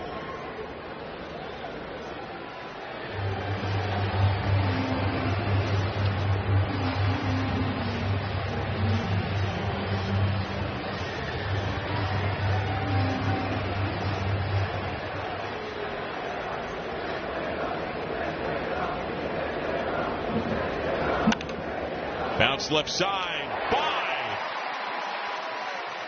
Skips by both Gonzalez's. And Suarez into second base. Myers a seeing eye single. Dane Myers once again just very quietly just being productive. Putting the ball in play, making it happen.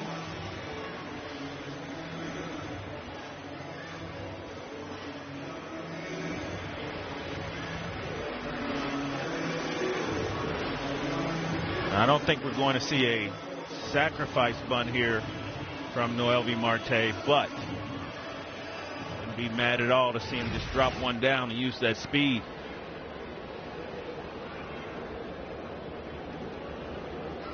Squares, you called it. Misses. Strike one. You also have a giant pitcher out there. Generally, men of that size don't get off the mound great to field the position. Nick Gonzalez was deep. He creeps in a little closer at third. O'Hearn was just off the grass. He's now got both heels on the grass.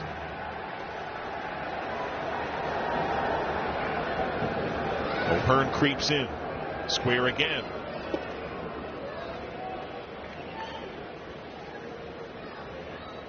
I think it's really interesting when a hitter shows a pitcher that he's going to try to sacrifice bunt. That pitcher should throw the ball away. I really don't understand that.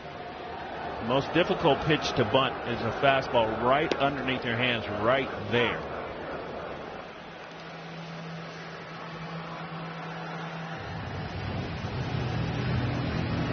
You're either going to take it or you're probably going to pop it up, to be quite honest. If it's that up and that in. Only guy that I've consistently seen do that throughout his major league career is Tony Santillan. When a guy shows that he's going to bunt against Tony, Tony buzzes him up and in for a strike. But he understands how difficult that pitch is to bunt. He's the only guy that I've really consciously remember. Okay, thinking along with Tony right here. Boom, here it goes. There he is.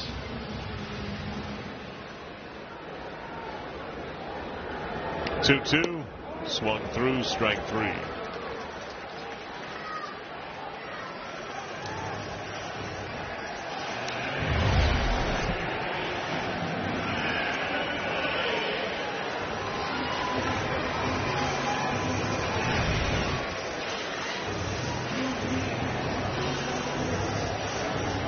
So now Matt McLean, single and a run scored his first time. He has flied to right since.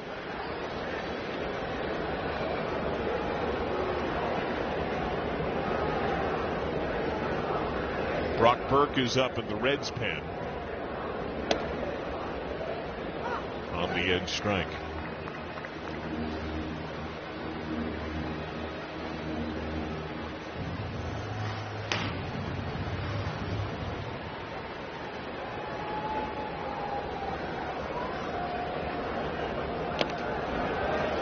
Oh, 2.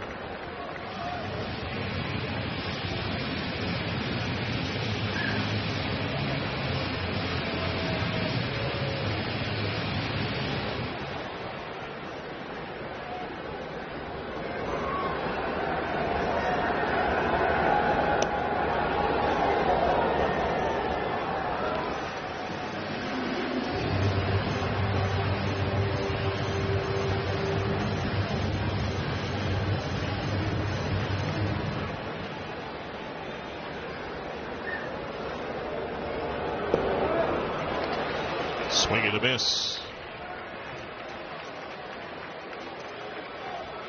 Our Barres storylines. What have you seen from Ellie De La Cruz? Well, I see him playing free and easy. A couple of doubles, couple of hustle doubles. Ball's hitting the gap where he had to turn on the speed. Playing some really good baseball. Big chance. Reds are 1 for 11 with men in scoring position. They have struck out 6 times in those 11 ABs. Tarp's off crowd chanting Ellie's name. The upper deck in left field.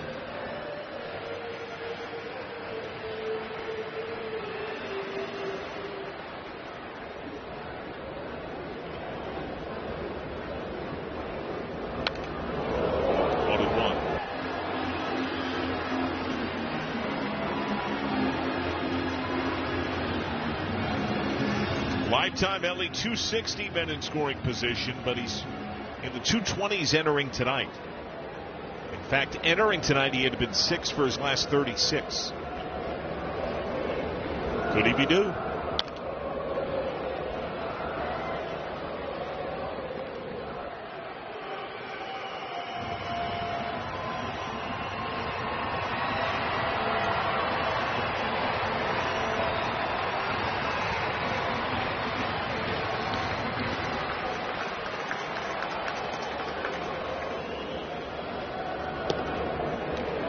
Two and two. Now, Murdoch has had all kind of trouble trying to land that breaking ball. Pretty much been one pitcher. That's that sinker. Don't miss this one.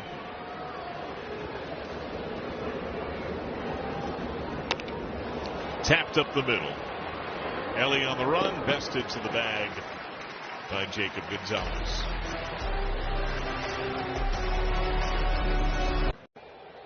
Best lineup is here.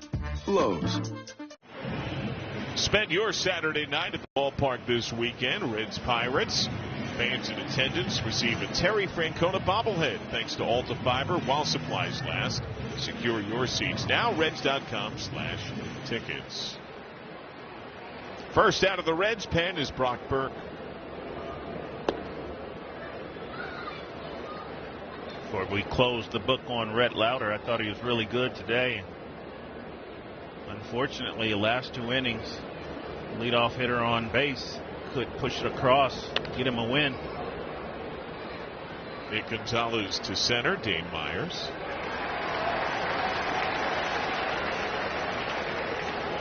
And Lauder, couple of runs in those 6 innings. 5th time in his career he's gone 6. He had not done it since the later stage of April. A little over 3 months ago. He was sharp. I thought he was exceptionally sharp tonight. The advancements that he made last time out in St. Louis, he went to a new level tonight.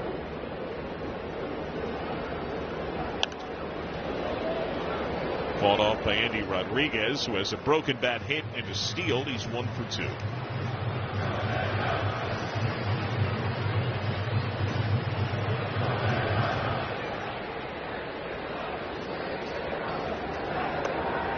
Jared Triolo is on deck for a right-left switch to hit for Jacob Gonzalez.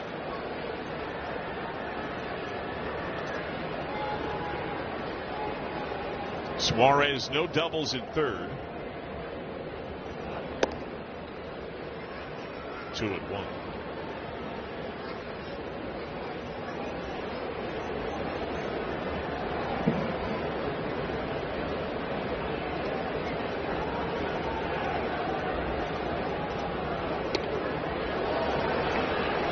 Strike 2.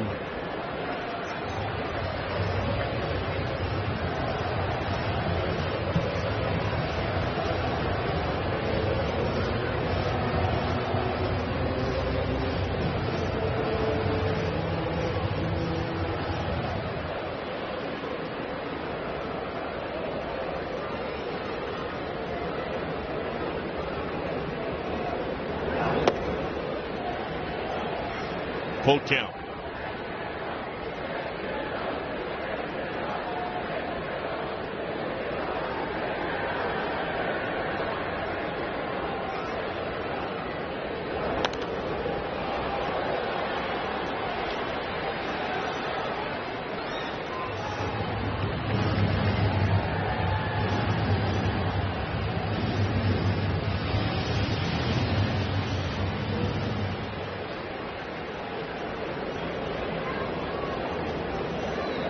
Payoff pitch. Inside, he walked it. That's the first walk drawn by a Pirate tonight.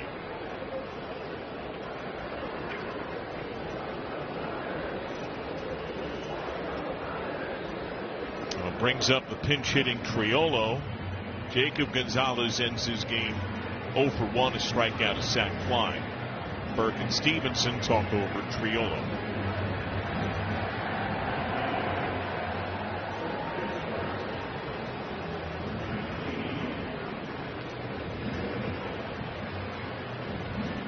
Triolo missed about a month right near the season start, only 6 games into the year. Tendinitis. His right knee patella.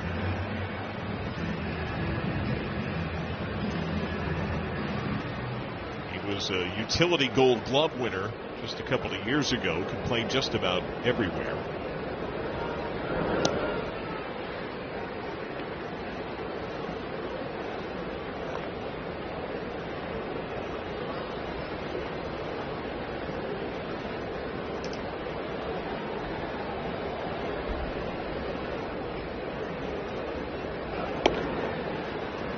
Cold strike.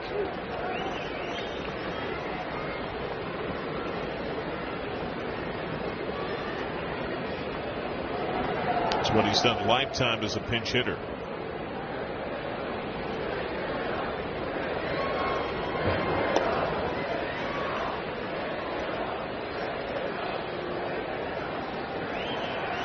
When now Cincinnati Red key Brian Hayes went down with a back injury in June of 23. It was Triolo that got the call from AAA. Got the call at 1:30 a.m. Check swing. Appeal no go. Doesn't make a difference what time that call comes when you're in the minor leagues. Yep. Does not make a difference.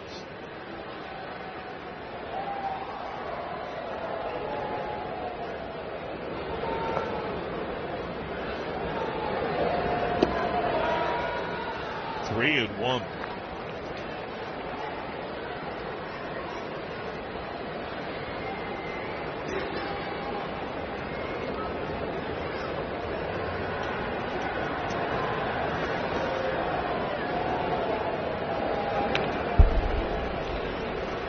Back-to-back full counts for Burke.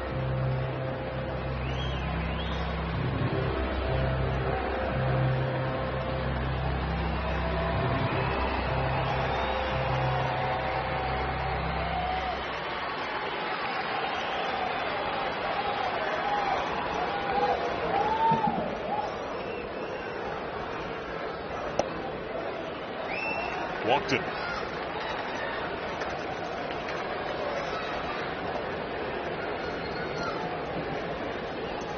Now 2 on in a game tied at 2. The Reds have not known a deficit on the game. It's the 9-hole hitter, Jostinson Garcia.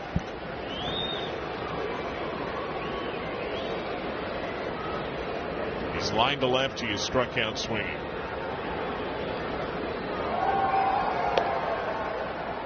Top of the zone, breaking ball strike.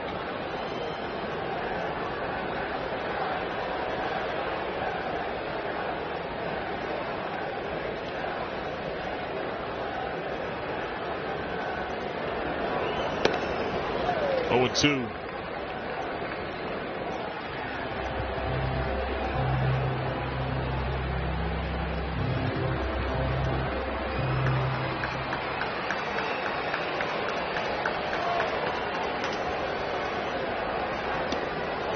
Swing and a miss, struck him out.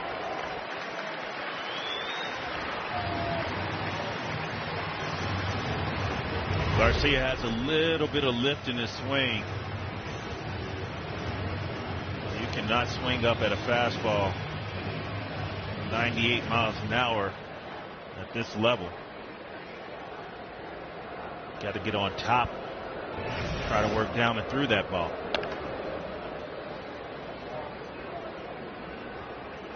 Strike 1 on Mangum, who singled in the 3rd. 1 for 3, couple of fly ball outs.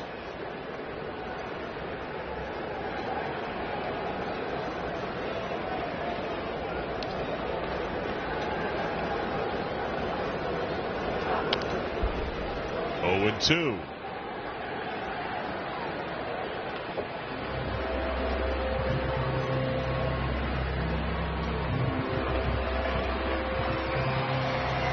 In the home half, Reds will have Stewart, Bleday, and Stevenson due up.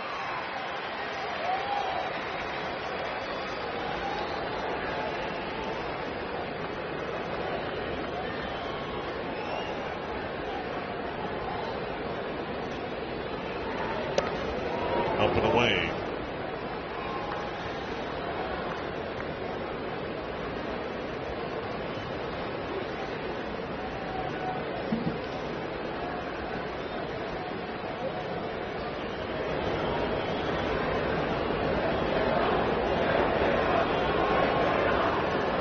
Runners go, ball down, double steal.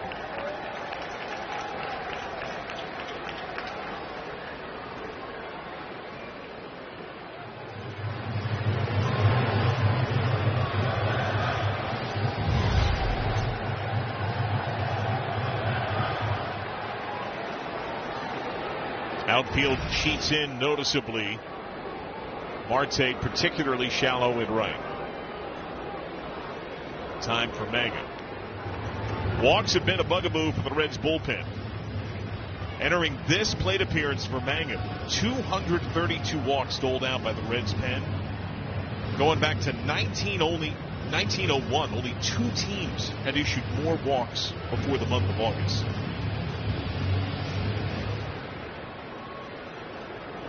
That is not good. No, sir.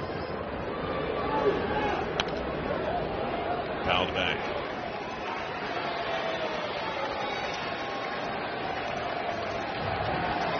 Puts men on base that can score. Lifts the pitch count up. On certain nights, that can mean an extra arm that also has to enter. Something that adds up significantly over the course of a year. Yes, sir.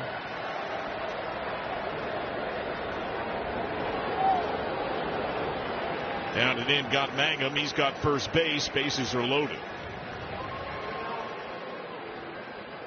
So the Pirates have loaded the bases without a hit for the man who tied it up with the only pitch he saw in the 6th inning, Brandon Lau.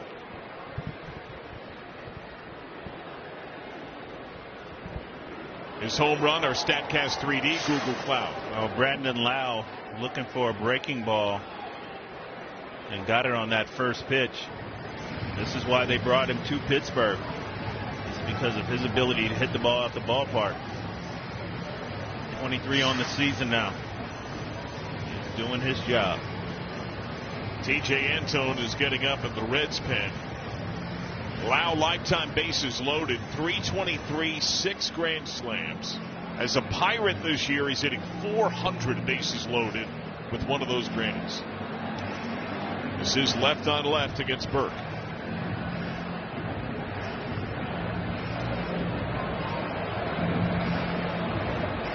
Burke has had his number. Lau 0 for 5, 3 strikeouts against him lifetime.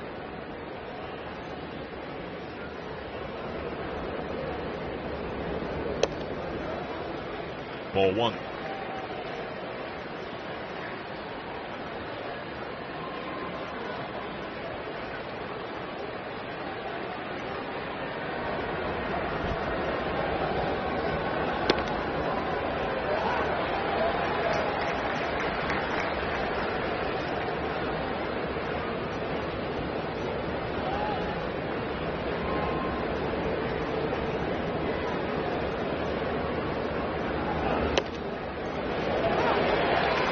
Strike 2.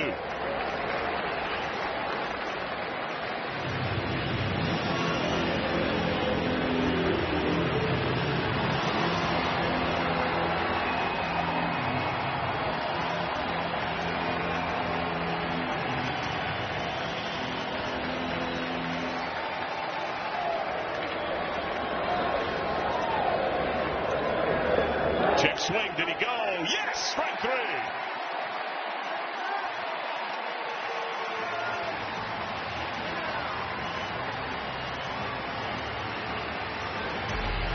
Brock Burke with the breaking ball down in the dirt.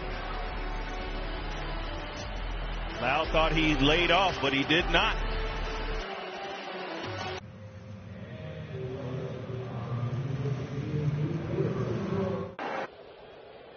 Visit Reds.com/premium. Our Toyota game summary. Bottom 7 tied at 2. Deadlocked on a Brandon Lau home run. First pitch in the 6th. Rhett Lauder, though, was sensational.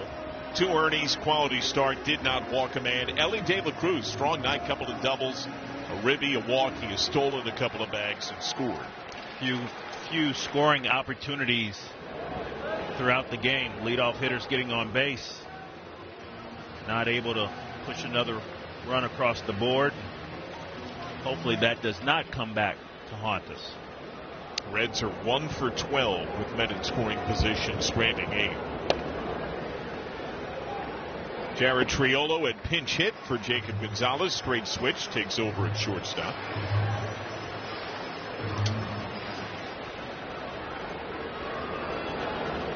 Stewart an RBI hit, 2 strikeouts. Noah Murdock showed inconsistency with his command in his first Pirate inning in the 6th. Sal will swing at the right 3-0 pitch. That was not competitive. 4-pitch walk and another leadoff man on for the Reds. They've done it 6 times in 7 innings. Only one of those men to reach to begin an inning has come around.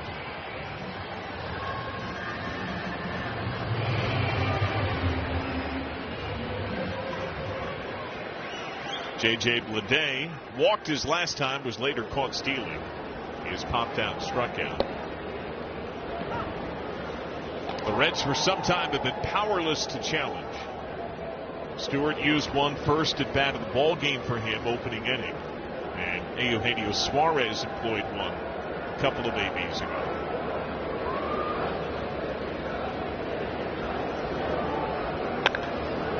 Ripped foul.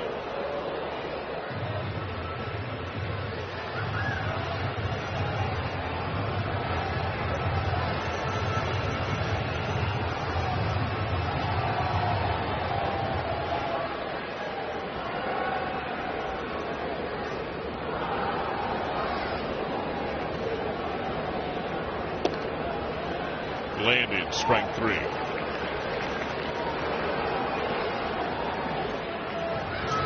Word now from Big Sandy Superstore.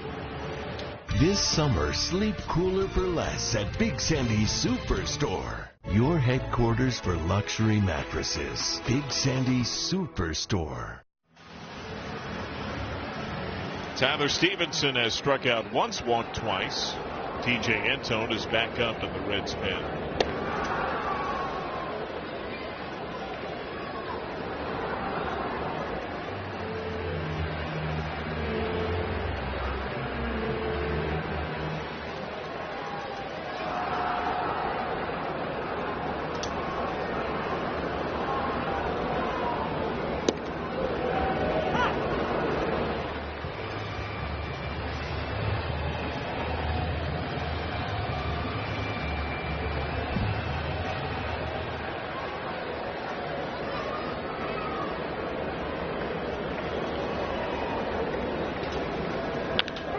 Bounce left side. Triolo, ball to find you. Short way to second, offline.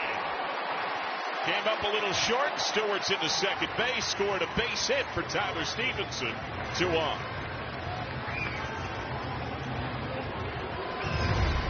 See, Triolo catches this ball in the hole. That's when you have to throw the ball right into the dirt in front of your second baseman. The only way you're going to get any power on this ball is just to leap, turn, and just kind of spike it right at the second baseman. He tried to throw the ball in the air, no power, base hit. Now Nathaniel Lowe, who has doubled, he's 1 for 3.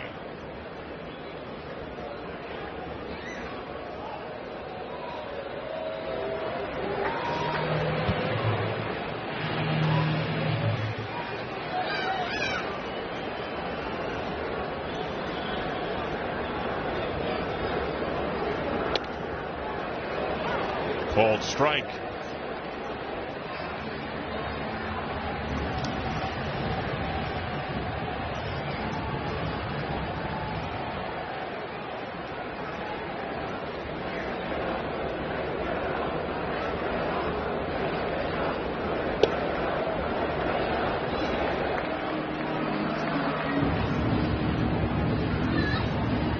Lowe has been one of the Reds' better batsmen in scoring position, just under 290.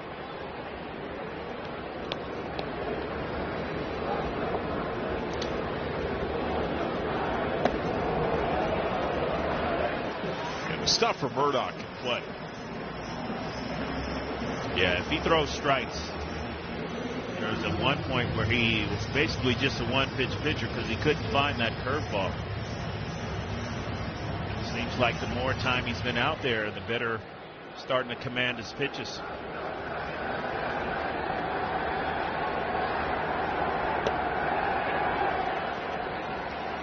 Against the left-handed low here, the entire outfield is around a bit opposite way, including as Merlin Valdez is essentially guarding the gap in right center.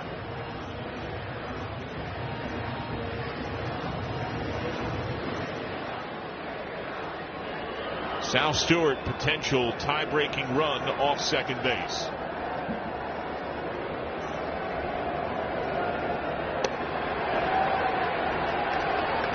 Full count.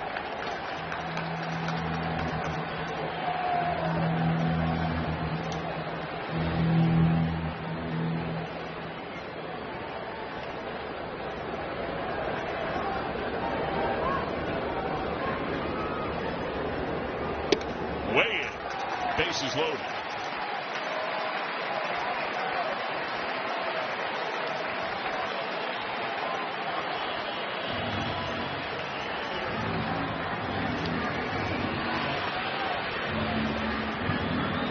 Murdoch gets a visit. There is no action to the Pirate pen, and the sacks are full for Eugenio Suarez.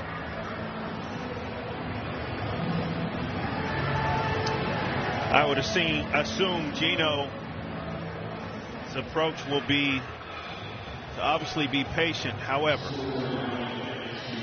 understanding he is going to try to throw strike one, get ahead,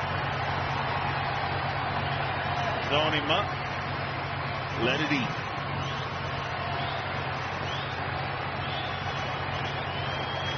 Lifetime 9 grand slams. One pitch, one location. He has one of those grandies this year for the Reds. That was his 2-homer night.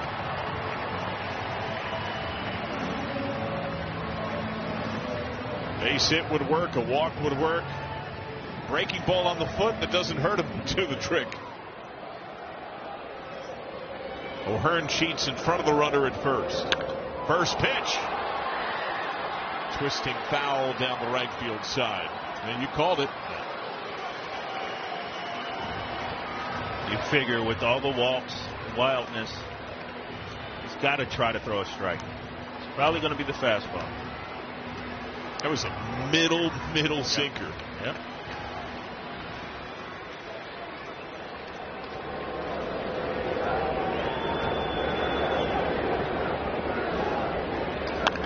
Ground into third. Backhanded stab. Nick Gonzalez. Second one. Relay. In time. Double play.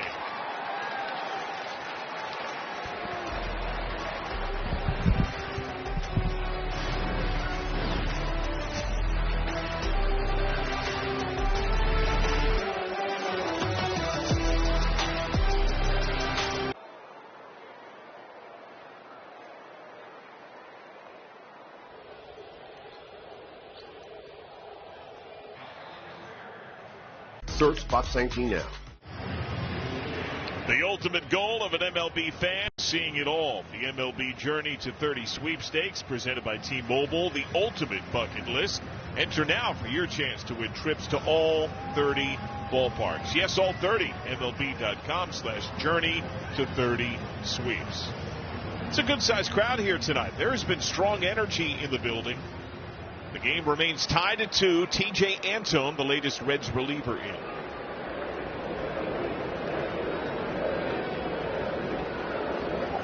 Facing the heart of the order, Brian Reynolds. Strike one.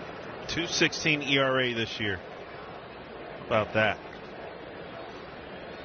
Last 27 games, just 3 earned runs. He has been outstanding. Away to Reynolds. Saw a hard copy of his new book, The Tommy John Protocol, on Tito's desk today. He's about to dive into it. Congrats to TJ, published author. The Reds have had pitchers in back-to-back years that are published authors. Brent Suter, of course, also wrote a children's book a few years ago.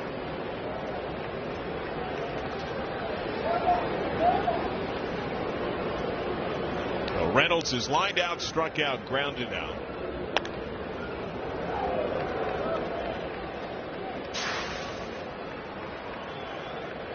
And yes, that is his arm.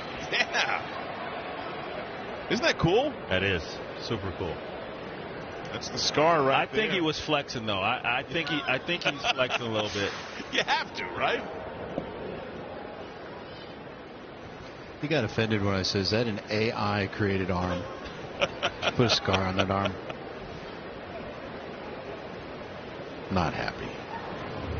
And I love now how after a big inning, he'll often triple tap his elbow when he comes off the field. Yes, sir. 3 times. 3-time Tommy John man.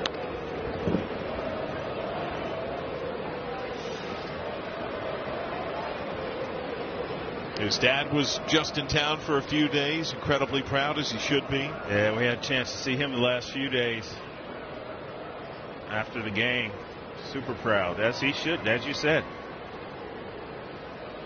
What he's done getting back in the field, what he does off the field. 2-2. Tap foul. And now he's pitching in a huge spot. This is one of the teams in front of the Reds. Not only in the division and the wild card, it's been a thorn in the side of the Reds to try to find a way to beat the Pirates, period.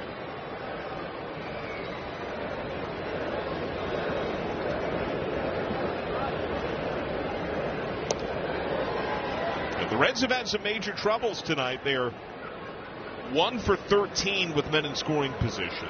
They are now 3 for their last 30 with 18 strikeouts in their last 3 games. Payoff. Got a look at ABS.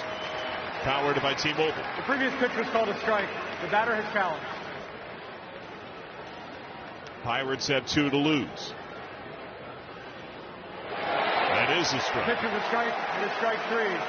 Pittsburgh has 1 remaining challenge. That was just on the edge.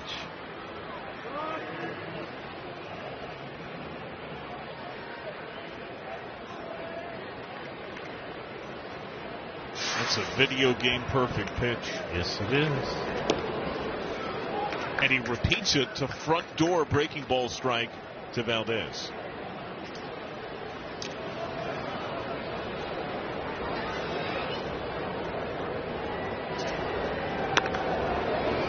Over a hopping Suarez who was guarding the line and dribbles into left.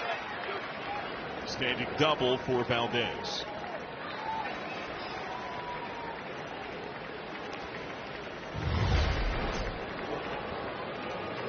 Went back to the sweeper this time. Left it over the middle of the plate. Valdez swinging that bat. And Don Kelly's going to make a change and pinch run Billy Cook. Now, Cook is a really good defender, so they upgrade the defense, and he's not only the second fastest Pirate, he's one of the faster men in the sport. Ryan O'Hearn is struck out, popped out, lined out.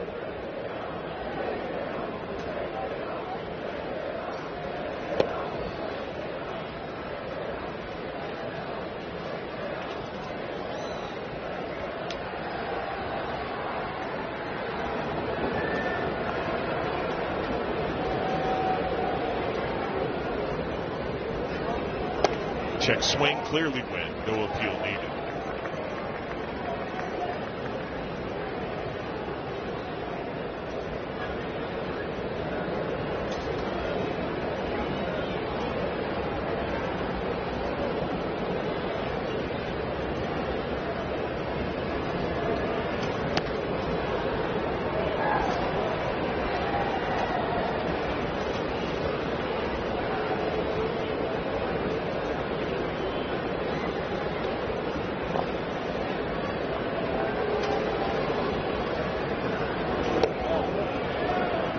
Just down. The Pirate with the most Cincinnati name is warming. Lefty Mason Montgomery is up.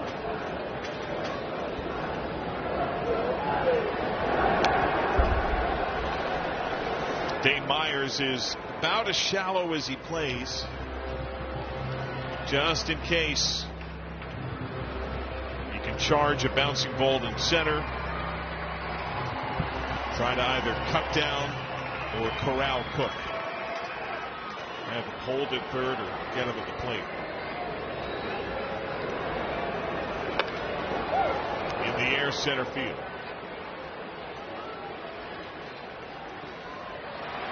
Myers.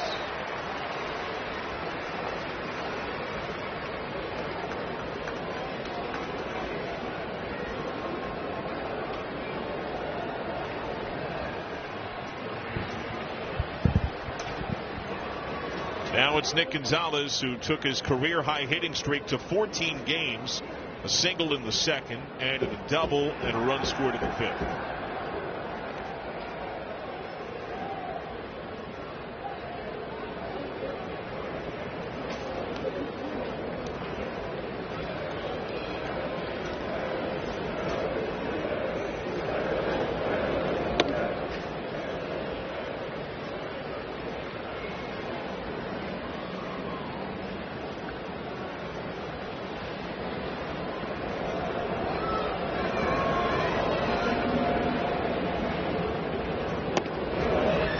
Two and 0.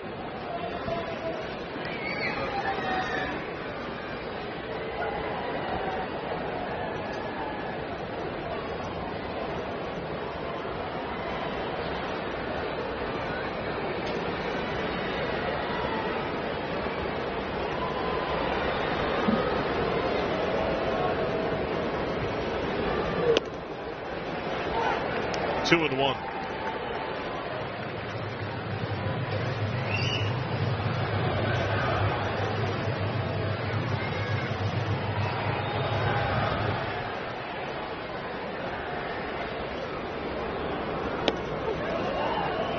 Front door missed, 3 and 1. Trying to keep that ball inside to Nick Gonzalez. Don't let him extend those arms.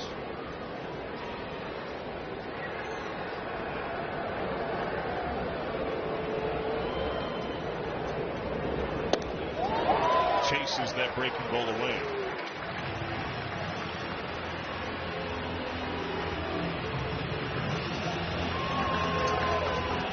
I believe every pitch this at bat has been the sweeper. Does he stay with it?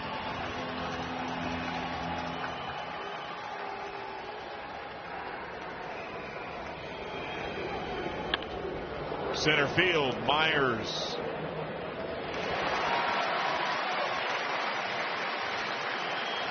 Antone strands his man.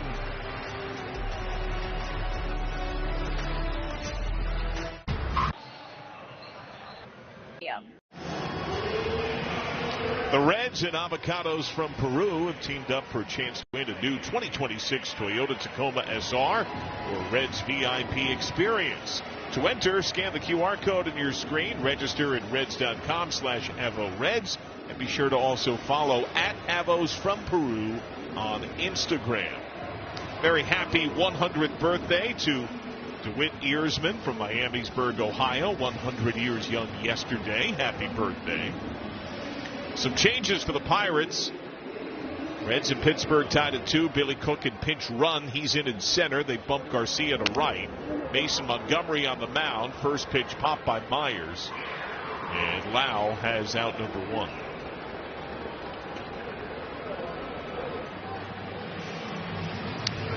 Mason Montgomery's numbers on the season. In July, he's been exceptional. He's had 11 outings. 1.69 ERA. 20 strikeouts. 10 2/3 innings pitched. Strike 1 to Noelvi Marte, who has struck out twice, flied out once.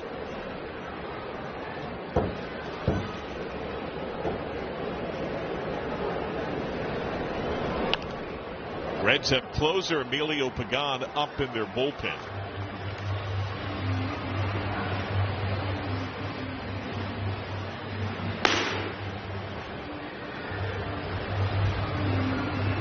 But Myers getting retired first pitch of the inning. It's only the second time all night the Reds have not put their leadoff man on base. And Marte strikes out. The first two are set down. Word now for the good folks at UDM. Every summer, we make peach ice cream with big chunks of peaches at our dairy. And every summer, it's gone, just like that. So grab some peach before the summer's over. Matt McClain, base hit, run scored. He's 1 for 3.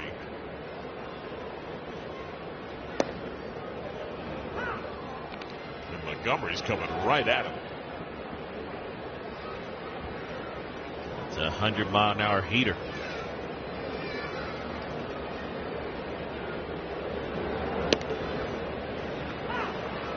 Double up.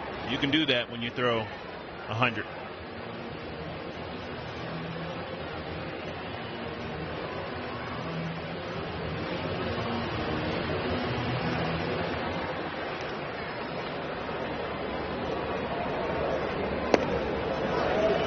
Triples up on it.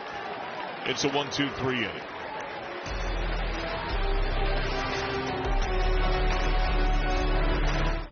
The Jimenez.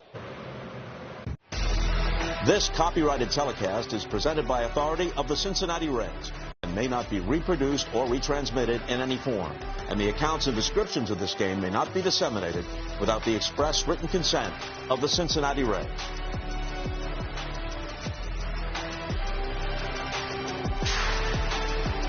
Reds have not known a deficit in the game, but it's been tied since the 6th. Now in the 9th, deadlocked at 2, closer Emilio Pagan.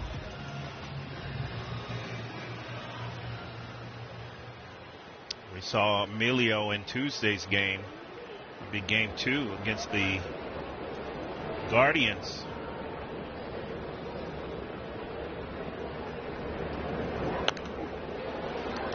Got the save in the game, and that was that great Dane Myers catch up against the wall. Shade some of what happened when Noelvi Marte outright indeed robbed a home run against Brian Reynolds. That was against the Pirates late last year. And it was Pagan on the mound who was as excited as anyone in the ballpark when Marte went up and brought it back. Andy Rodriguez has been on twice. He has a base hit, a walk. He has stolen a bag twice. Suarez on the grass at third.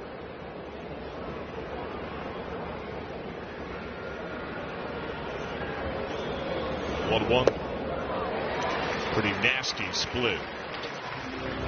It'll back up Suarez with 2 strikes.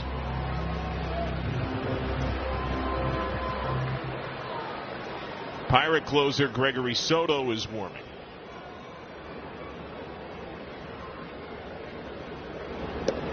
Struck him out.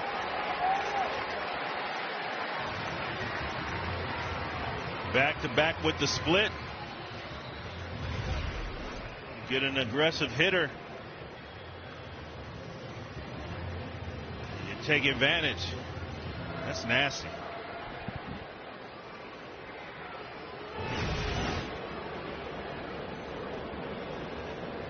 Jared Triolo pinch hit and walked in the 7th.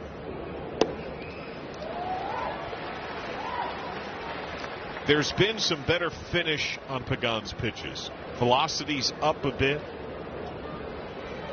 and it just seems like that follow through and the carry of the baseball, similar to what it's been when he's been at his best, fouled away.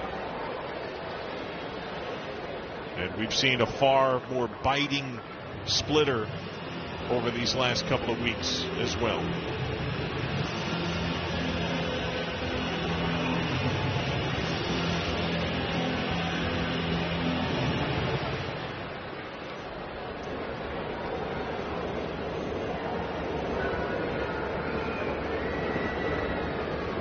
Two out of the way. And both Pagan and Soto, the team's respective closers, had trouble against this opponent. Pagano's only faced the Pirates once this year. They tagged him with 4 runs back on April 1st. Soto's last blown save came against the Reds, but they got him for 3 runs in late June.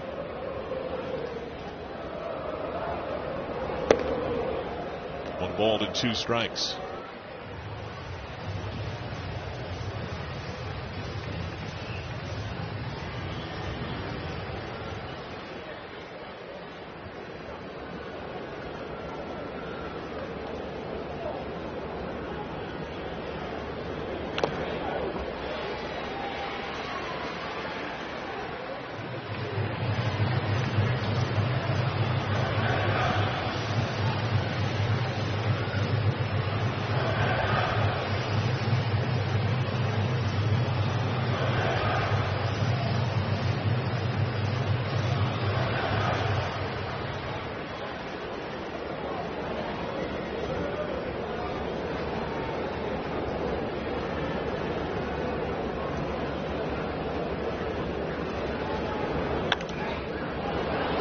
And hangs right side. Stewart in foul ground. And the rolled up Tarp missed the ball. I would assume a no play. And thankfully it looks like Sal's okay.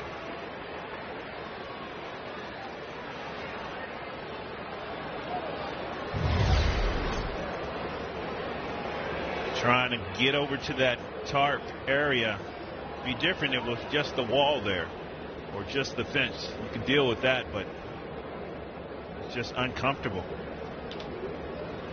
And once again, not having a lot of experience trying to navigate that area.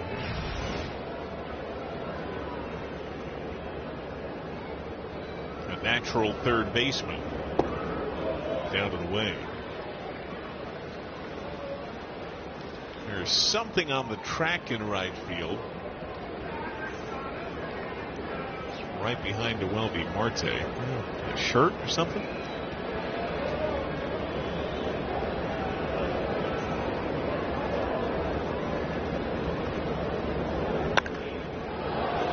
Lifted center field. Myers. I think as the playing time has become more regular for Myers, and he's been cemented as the Reds' usual center fielder of late, his command and communication in center field has gotten better and better. Yeah, I would agree with that. I think he's just more comfortable. Pop-up priority. The center fielder ultimately has priority, at least in the outfield. But he does also have priority over your infielders. Check swing, Bloom. McLean can't get there. Little excuse me check swing hit for Garcia. He's a 2-out runner.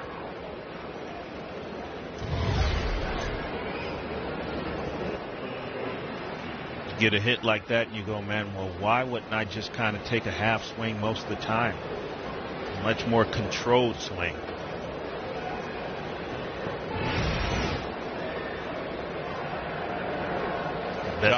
Best contact all day. Top of the order now at Mangum, who's been on twice. Base hit by pitch. Big cut, strike 1.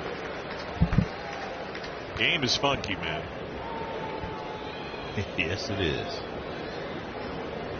Tarek Brock, first base coach, was just in the ear of Garcia, who has not attempted a steal in the big leagues yet.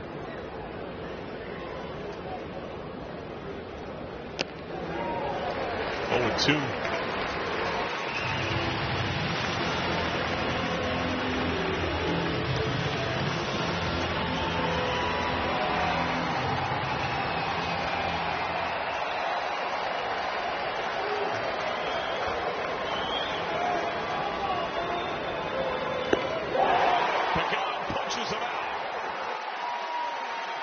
A scoreless 9th from the Reds closer. Now the top of their order.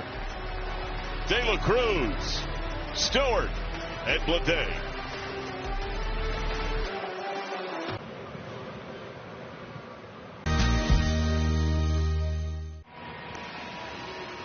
Home 9th, tied 2. Top of the order, Ellie De La Cruz taking on the Pirate closer, lefty Gregory Soto. This is power versus power. Gregory Soto lives high 90s, high octane. See the 13 saves out of 18. Not a save opportunity here, but an opportunity to win this ball game right here, right now. Ellie's been on 3 times tonight, 2 doubles, a walk. He has an RBI, a run scored. He has stolen a bag twice. Down and in.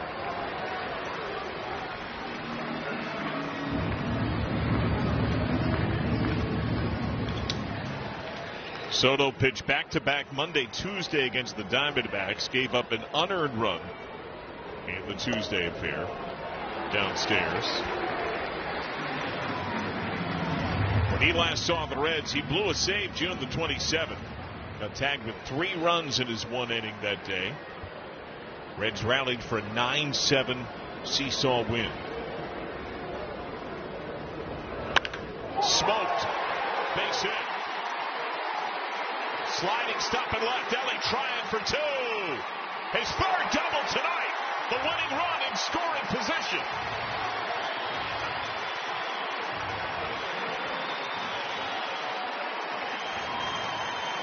That was 116 off the bat. Yeah, that ball was blistered. Ellie hitting from his strong right-handed side. That ball came in at 97, and as you mentioned, 116 off the bat. Hammered. Sal Stewart will understandably get intentionally walked. The Reds' best run producer. After Ellie set the table, the booze pours down. Stewart is gifted first. Now the lefty J.J. Bleday is due up. He just looked back to the dugout. He'll dig in left on left against Soto. And yes, although you're hitting third, there are still opportunities for you to put the ball on the ground and get runners in the scoring position, or get both guys in scoring position. You're only worried about Ellie. He's the winning run here, but the look over the shoulder is, do you want me to bunt? It's not, do you want me to take? It's, do you want me to bunt? Obviously, the answer was no. He has 1 career sacrifice in the big leagues. Nick Gonzalez remains in a step at third base.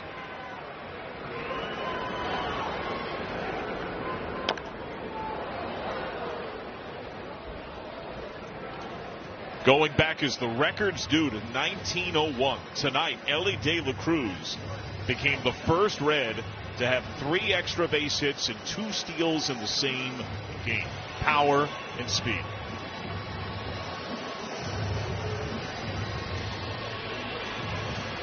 He's yet another Reds leadoff man that has reached tonight. They have struggled on the year and this evening with men in scoring position. 1 for 13 tonight, stranding 10. Outfield is shallow.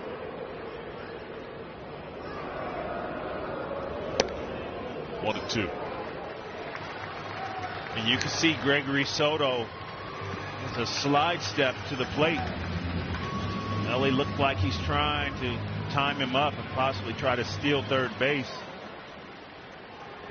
Soto's quick to the dish. Popped up. Back and out of play.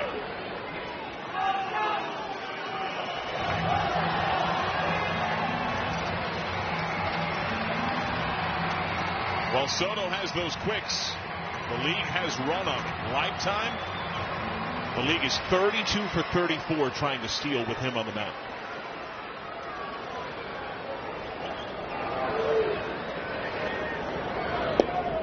Down.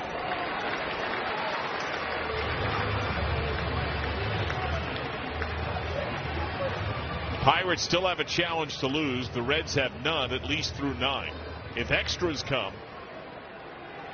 the Reds would have 1 to begin the 10th. Pirates would preserve 1 or get 1. Seemed to go. No appeal needed. Strike 3.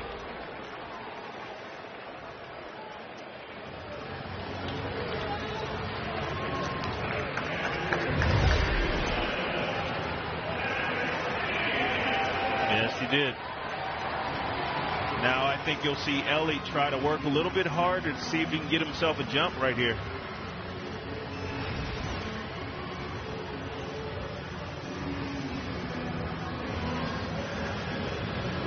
Sal's got to pay attention. That backside runner. Down to the end of Tyler Stevenson, who's been on 3 times tonight. Base hit his last time. He has walked twice. Does have a hit off Soto. Also has 3 walk-offs in his career. 1 came when he cracked the bigs in 20, 2 more in 21.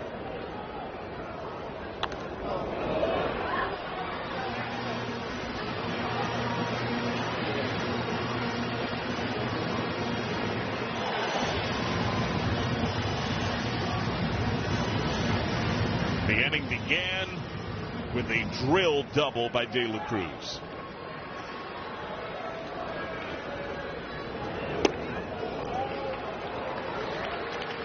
You called it. You see that quick movement from Soto, but unable to execute the pitch there. 2-1.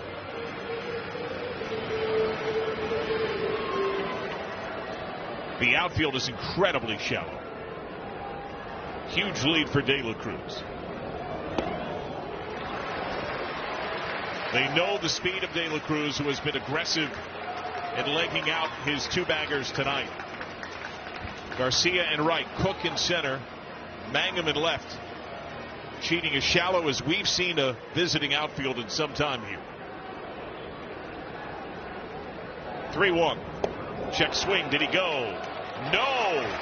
Bases loaded for Nathaniel Lowe.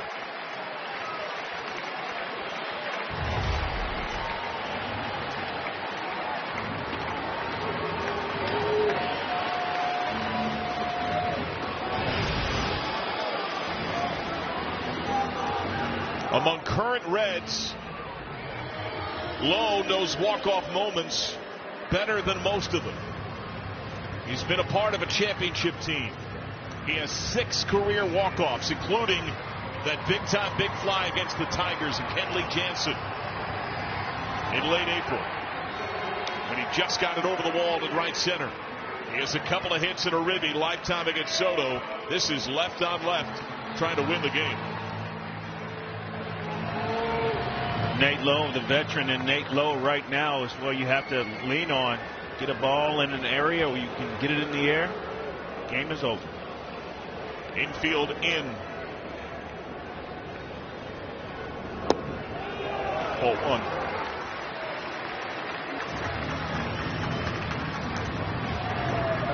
Lowe has doubled and walked tonight.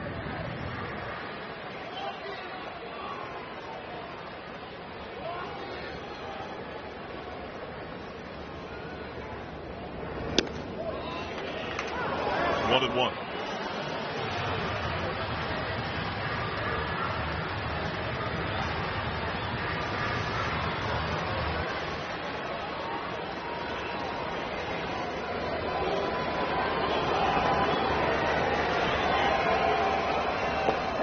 Check swing, appeal, no go.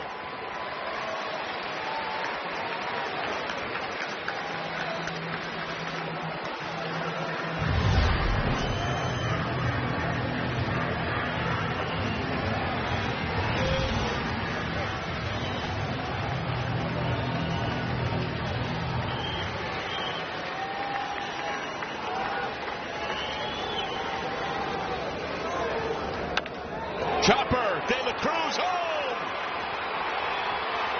Led to first, Reds win. Lowe legs it out.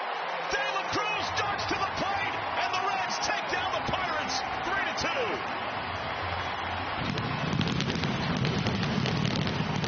Well, that was just perfectly placed right there. Pittsburgh is challenging the out ball at first for the big call at first base. The previous play is under review. And we are having a challenge at first base. And Nate Lowe hits this right in the spot where the middle infielders couldn't decide on what they wanted to do. After review, the call is confirmed. The runner is safe. The game is over. Unsuccessful on the challenge. And a game-winning fielder's choice for Nate Lowe. And after a lot of opportunities to score a runner, with the lead runner on base, they finally come through in the 9th inning. And what a game for Elly De La Cruz. This is a double play ball all day long. But because where the infielders are located, you see a little bit of confusion. Triolo goes in front, and Nate Lowe with the speed beating out the fielder's choice. He loved his quicks on the double.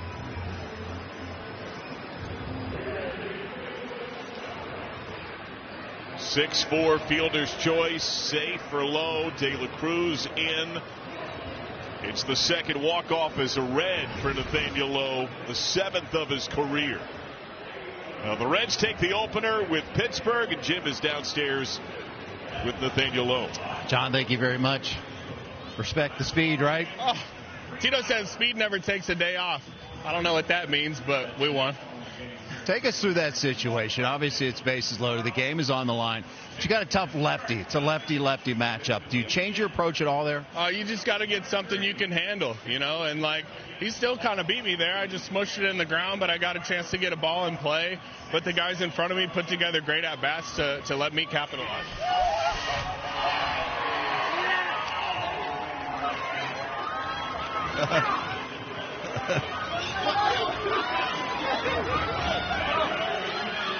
Elly was one of the guys that got you. Was this kind of a hammered that ball, huh? Was this kind of an Elly type of game tonight? Yeah, that was nice. You know, it was a complete offensive performance by him. He took a walk, right? Maybe two, couple doubles, hustle double, and couple steals. Yeah, and then was that 3 doubles for him? Yeah. Yeah, what a game. Yeah. You yourself, of late, has there been a difference for you because he started, you know the roller coaster of this game? That's the roller coaster. That's the ebbs and flows of 162. You just got to keep going. Well, congratulations on the knock, and go dry off. All right, thanks. Speed kills. Never goes into a slump. Let's go back upstairs. Well, thank you, Jim, and a reason for smiles tonight. They got him pretty good with the Gatorade there, too. Yeah, that was a good dunk right there, for sure. One of the better splashes of the season. And some of the irony, right? Baseball's a funny game. Reds go 1 for 15 with men in scoring position, and they win it on a fielder's choice. How about that? Reds post-game still to come. Under that low-hanging moon, the Reds take down the Pirates 3-2.